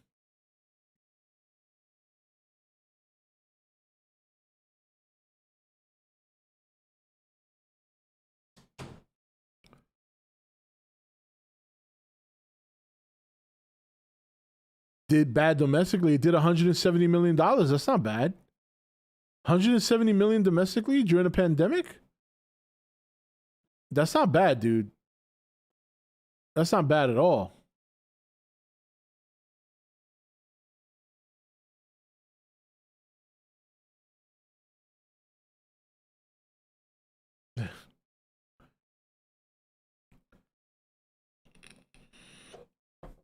That's right, the power of family. Night, honey. I love you. Love you too. Yeah, so the Fast series is in good hands. Black Widow struggled. What else we got? A Quiet Place. A Quiet Place did pretty good. Did pretty good domestically, but it hasn't beaten Godzilla vs. Kong. It hasn't even cracked 300 million worldwide yet. So Godzilla vs. Kong has beaten quite a big list of big deal movies. Let's see, Cruella. Godzilla vs. Kong beat Cruella. Godzilla vs. Kong has beaten so far Black Widow, Cruella, A Quiet Place 2. Let's see what else.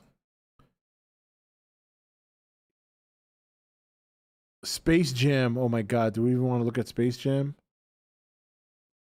Ooh. 124 million worldwide for Space Jam. Something tells me I'm not the only one that doesn't like LeBron James.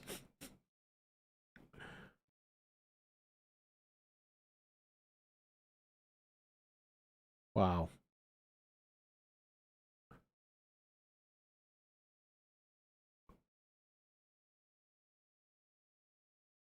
I should show you the screen. Why you think I'm lying?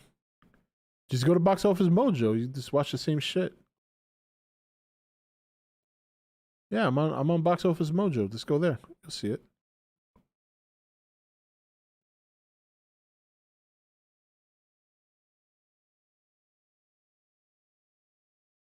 All right. Let's pull up a Nukes video.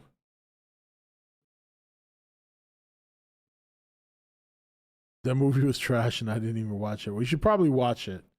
I actually watched it, unfortunately. I heard so many people trashing it. I just out of sheer curiosity, I watched it. And yeah, it was pretty bad. It was pretty bad. There's no doubt about that.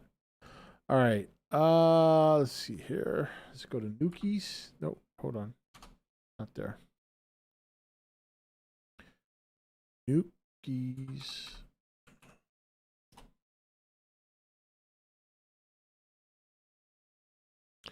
All right, we left off. Okay, we saw that one. Oh, hold on. All right, we left off. Did we see that one? No, we're losing ground. We're losing ground.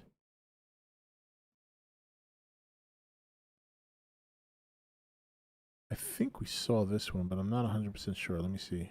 Oh, hold on.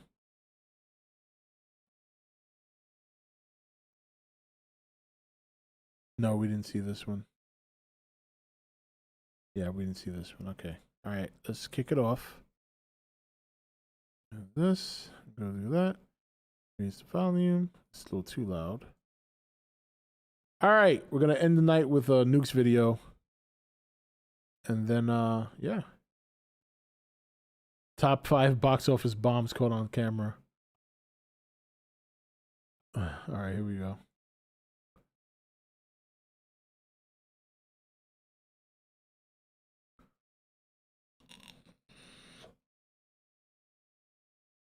The original Space Jam's a lot better.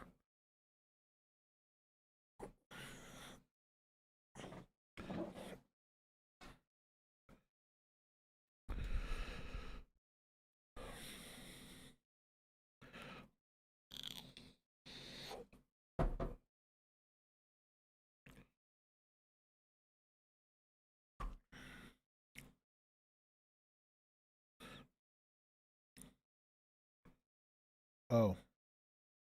Sorry. To the barn. Forgot about did that. Not go well. Yeah, you're right, I did.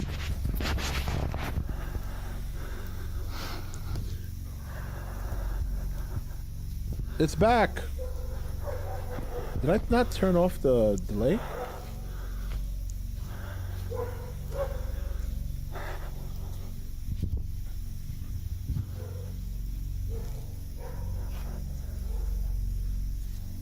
Did you see it? I think I saw it.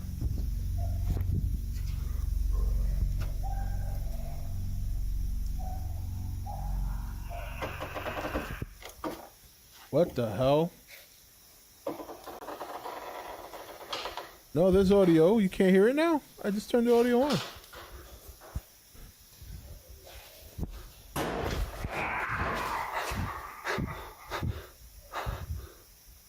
I heard that, I would have ran. Oh shit, what was that? A loud bang can be heard as something falls hard to the floor. When Leviathan looks up, the terrifying face of a pale creature with glowing eyes can be seen looking right back at him. The two friends run from the barn in terror. To this day, YouTuber Leviathan says he has no idea just what he captured on camera. Ghosts caught on CCTV. The first noise I heard, I would have This next ran. video was There would sent have to been me no chance directly to by see that Nukes thing. Top 5 viewer Kelly Scoggins. The video comes from two guards at a gated community near Austin, Texas. The guards say that late one night, while on patrol, they were cruising down a neighborhood street when they suddenly saw A two sunburnt small guy? children right in front of their car. They swerved to miss them, and they actually crashed right into a house. But here's the thing. There were no children in the road. The entire incident was captured on CCTV. Take a look.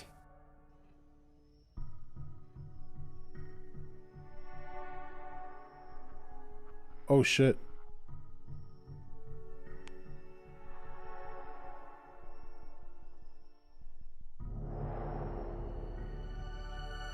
Two strange anomalies appear out of thin air, stepping right into the road, and then they disappear just as quickly. The two security guards claim that they could see two children and that in a panic, they lost control of their patrol vehicle. What makes this footage even stranger is that later, the guards found out that two children had met a tragic fate in a car accident right on this very same spot. Wow. So could it be that they witnessed the restless spirits of two children who lost their lives? As always, I leave it up to you to decide. In another video caught on CCTV, police set up a bait car. For those who don't know, a bait car is basically a car with a GPS tracker and a hidden camera set up by the police to catch potential car thieves. The doors of the car are unlocked, the keys are left in the ignition, and then the police just wait for someone to come along and try to steal the car. This clip was broadcast on US TV. Oh shit. I did. You got Yo, my lights are not on. Oh. How the you open the trunk with the speakers in the back? It doesn't turn it up. Without knowing, the two young thieves are filmed and tracked by police officers and are soon arrested.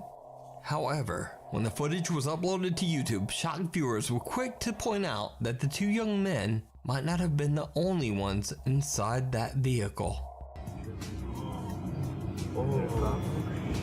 No, it's not cop. Oh, I thought it was cop. Oh, sh. What? What? Oh, sh. I think it is a cop. I heard that go.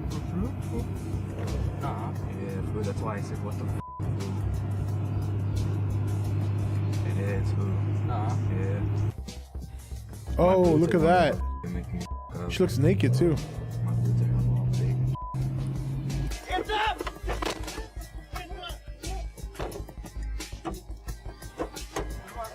Stay there. Stay there. Stay there. Don't move. Sir, I live on the block. Get down. Get down. Get down.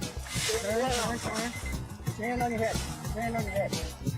There was someone in the Viewers back believe the seat. pale figure of a woman can be seen sitting in the back seat. She Now, gave him up. It should be noted that the two teenagers were alone, and the footage is 100% real police evidence. Faking a ghost in this scenario would be impossible. So just what is this? You decide. Whoa. If you see a video that you think would be Why didn't perfect they for the arrest the top 5, or ghost? if you have a ghost hunting channel, ghost and you was an caught something accomplice. great, contact me at nukes.5. Yeah, but the Japanese taxi one was, to me, was scarier. In the building. It was more clear, Korean that's what it Ghost Hunt live was. streamer Michael from the YouTube channel Dosha Michael is back with another exploration of a creepy abandoned place. This time the ghost hunter explores several buildings of a long abandoned village. Now Michael doesn't share why the village has been left empty and abandoned, but It one was. can only imagine all the life and death that have left a mark on the decaying buildings. Michael is broadcasting on a live stream to his fans as he ventures inside the building he will be exploring. You look fabulous. As his viewers watch live, Roadhead. things quickly become truly bizarre. 계십니까?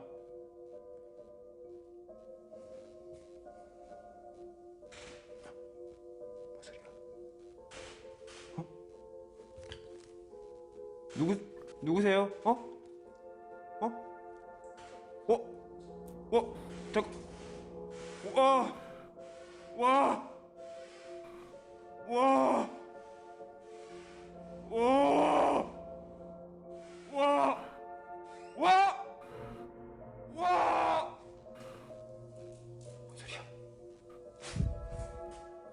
Here's an idea. Leave.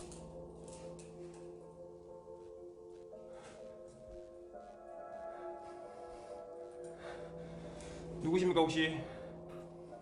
혹시 누구세요? Doors on both sides of the creepy hallway swing open and shut. Michael's a bit freaked out, but he carefully continues on to investigate. Hell no, I'm gone.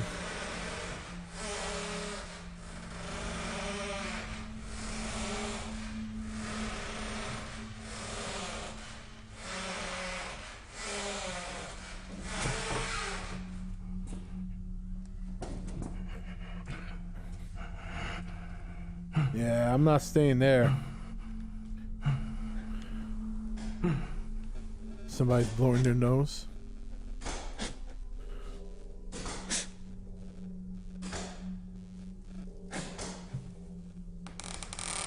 Hell no, I wouldn't go in there.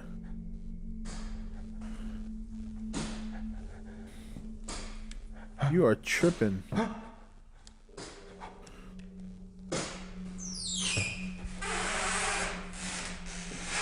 하지 마세요.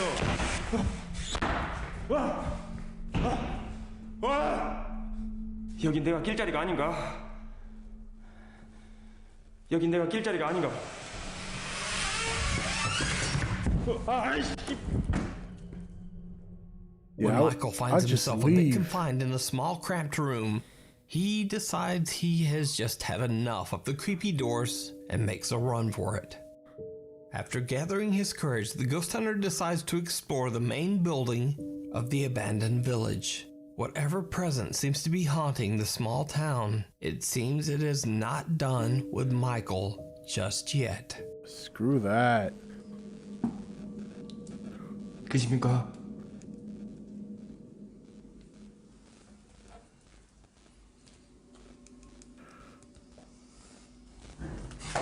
I mean, just like why?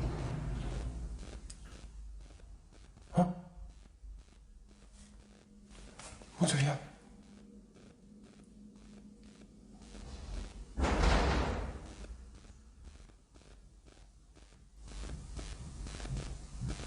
Pay attention to the sound. 걷는 소리 나.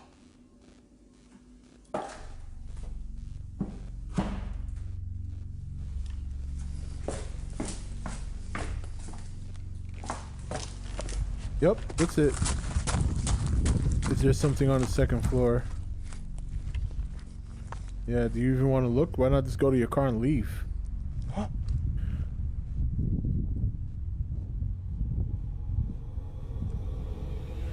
어디야? 경찰에 신고했습니다. I got 신고해도 reported to 상관없어. police. It's always in terrorist. Interrupts. Oh, so he got reported. Oh, look at that. 우와!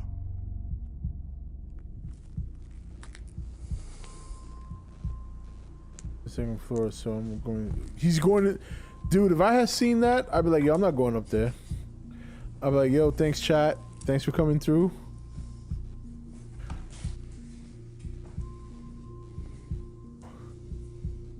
You gotta be out of your fucking mind to be going up there after seeing that. What more evidence do you want? You just saw it. That's it.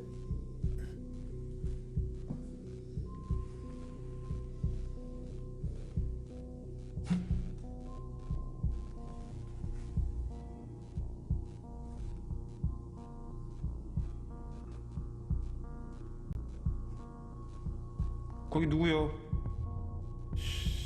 Dude, just leave. Uh-huh. 거기.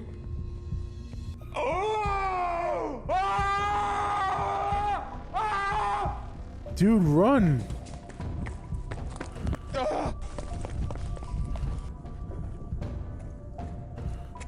After hearing strange footsteps coming from the second floor, Michael quickly runs outside and looks up at the windows of the second floor balcony.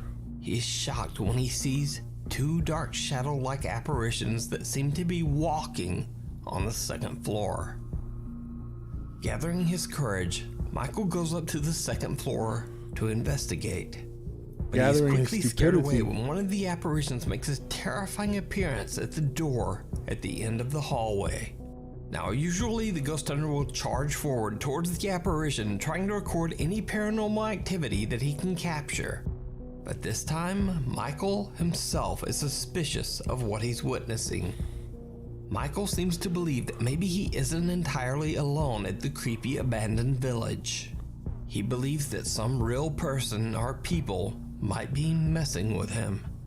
Scared that he might be dealing with a real group of people up to no good, his live chat audience actually calls the police. And Michael, understandably, just decides to get out of there. So what do you think Michael caught on camera? Possible. Is it something paranormal? Real or paranormal? Could I it would have have been gotten the real fuck out of people there. up to no good just messing with him? Or is it all just an elaborate hoax? You decide. Uninvited. This next TikTok video might not be something related to the paranormal, but it is certainly something absolutely terrifying. Hannah Viverette is recording a TikTok video of her dancing in her living room when the unthinkable happens. Music removed due to copyright. Oh, what? Who are you? Who are you? Alexa, off. Who are you? Who are you? Please get off. Please get out. No, please get out. Are you sure? Yes. Who are you? Please get out of my apartment right now. Please get out of my apartment right now. Get out. Get out. Yo. What? That is scary. She's chilling and some dude just walks into her. A strange man tries to break in through Hannah's balcony door, and she makes a run for it. Now, before you think this might be a TikTok hoax, I can assure you that this video is 100% real. The man who entered Hannah's apartment was 36-year-old Angel Rodriguez Gomez.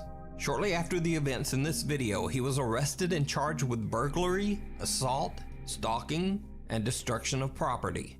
Multiple news outlets picked up this chilling story, and Hannah shows in an interview how the man climbed 2 stories to reach her apartment balcony. That is insane. Acno Goji tipped $5. Waz up. What's going on, Acno? Right now, I'm standing directly in I've never front seen of this my one, apartment, and the second story balcony right here is where he had entered. Hannah explains that this wasn't the first time she had seen this man. I recognized him almost immediately based off of his clothing, and knowing that I had seen that face and that outfit around my apartment complex many occasions. It turns out that this seemingly disturbed man was actually one of Hannah's neighbors, and he had apparently been watching her closely for a while. All things considered, the situation could have possibly ended much worse if Hannah had not headed for her front door immediately.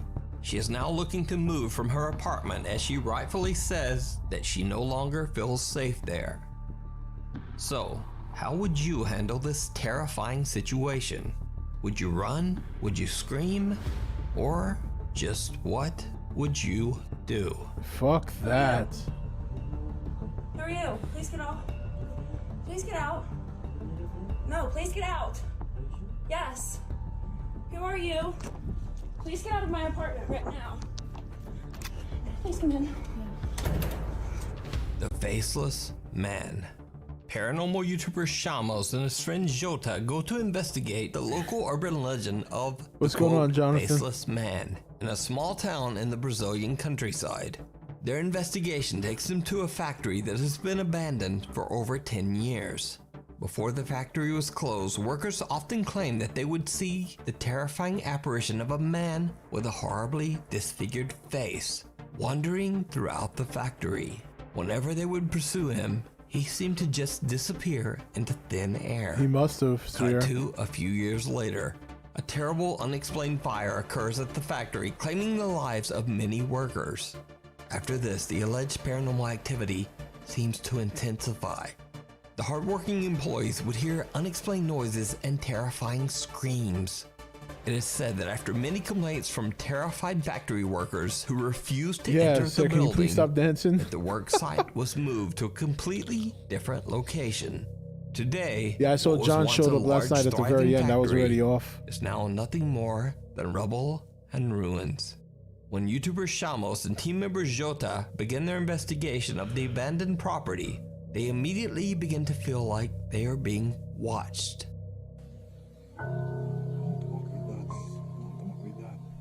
Ghost of Carmel, Maine. I feel like we've seen that already.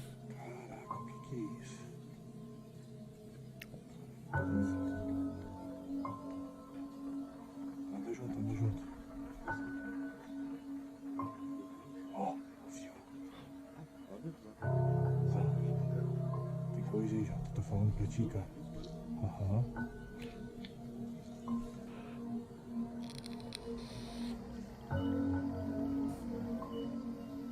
Pô, não tem teto e nada aqui, né, cara?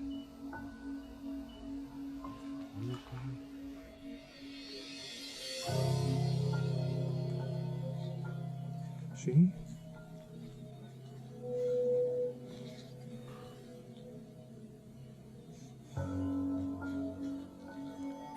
Aqui é a sala do pesadelo, aqui, ó, Jota. Nightmare room here.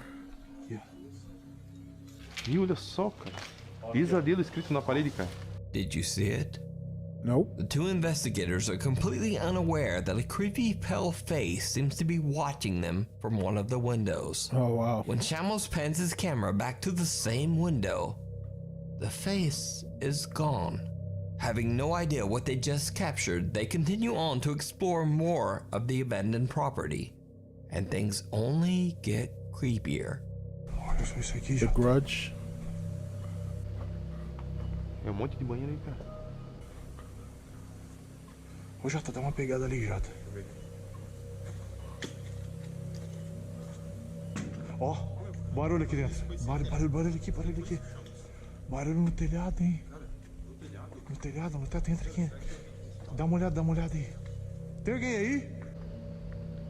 Cara, não tem ninguém aqui, cara. Aqui, ó. Vamos entrar, vem junto.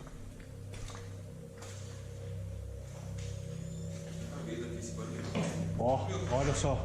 Aqui em cima o teto aqui, Jota. Que é isso aí, cara? Que barulho que é isso aí, cara?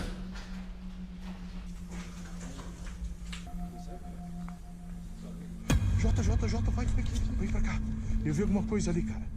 Eu vi alguma coisa Oh, ali yeah. no buraco. Yeah, I saw it too. Ali, eu vi alguma coisa ali no buraco. Aonde, Chamas? Onde tu viu, cara? Cara. O que tu viu, cara? Eu vi uma cabeça espiando. Eu vi uma cabeça espiando. Uma cabeça, cara? Uma cabeça espiando a gente ali, ó. Cara, So he vamos saw dar it uma the olhada second lá. time, not the first time. Não pode, cara. Jota, eu juro. E, cara, eu juro pela minha vida, cara. Tem alguma coisa ali, cara. Ali, cara. The bizarre face appears again, and this time the two investigators see it with their own eyes. Well, it sounds like When one of them Shamos and see it. Jota check the room, there's no one there. Understandably, they are a bit freaked out. They prepare for the worst as they make their way through the ruins of the factory. They look for any signs that someone or something might be there with them. Fuck that. It did not go well. Yeah, I'm doing good, Vicente. Thank you. Tem muito barulho aqui, Jota. Tu tá ouvindo?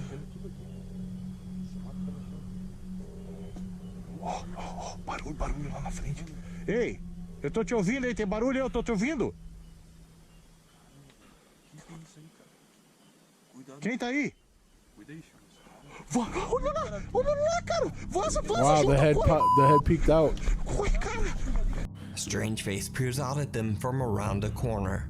The two explorers are terrified. They decide to make a run for it. All of the creepy faces they've captured throughout the night seem to have no visible features. It seems as if they might have actually encountered the local legend of the quote, faceless man. So, what do you think?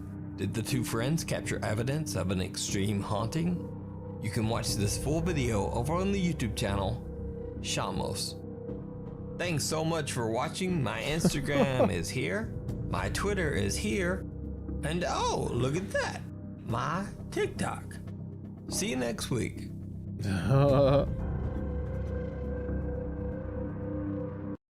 Pretty decent. Pretty decent. Better than the last one we saw a month ago. Yeah, but you know, it's so dangerous to go to those places at night like that. Obviously, you can see all the graffiti on the wall, so people have been there. You just don't know if you go there one night, someone's gonna be there, and then shit just goes south. People are fucking crazy. But you know, gotta get them views, right? You gotta get them views. Somehow, some way, gotta get them views. So yeah. Well, it has been a fun stream tonight. Suicide Squad was definitely a good movie. I liked it. It was fun. Yeah, well, the girl in the apartment, that was, I mean, yeah, it wasn't paranormal, but it was scary, though. It was scary.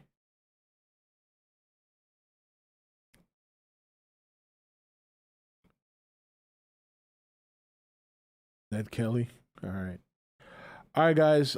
Next Friday, we'll be back stream-wise. I will probably have at least... I'm planning on doing at least two videos this week, maybe a third. I'll do my full review for Suicide Squad sometime this week. I want to watch it again, give it some thoughts. I'll share my thoughts on the whole He-Man thing.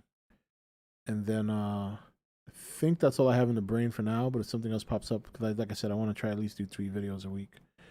But listen, man, it was fun tonight. Thank you guys for watching the movie with me. Appreciate that. And yeah, stream-wise, we'll be back next Friday and Saturday. And hopefully you get those videos out this week. It'll be random. So, you know, I don't want to say, oh, it'll be up this day. It'll just be up. It'll just pop up. So, but listen, you guys have a good rest of the weekend. Have a good night. Thank you for keeping me company. All right. And once again, I'll see you guys next week's stream.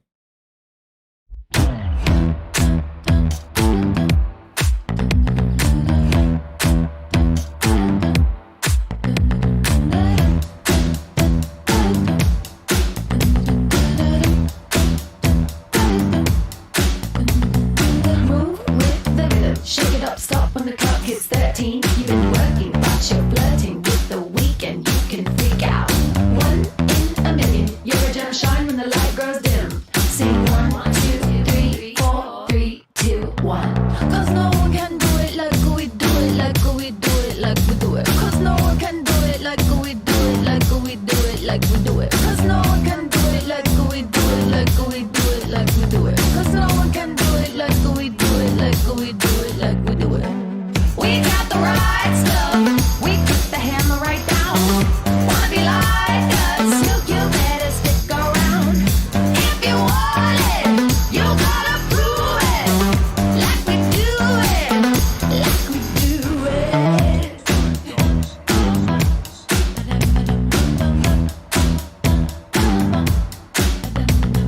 Groove with your hips and break it down. Stop when the clock hits 13. You've been learning and you're earning all of those hours. You can freak out. 1 in a million. Gonna shine bright and you never go dim. Sing it 1, 2, 3, 4.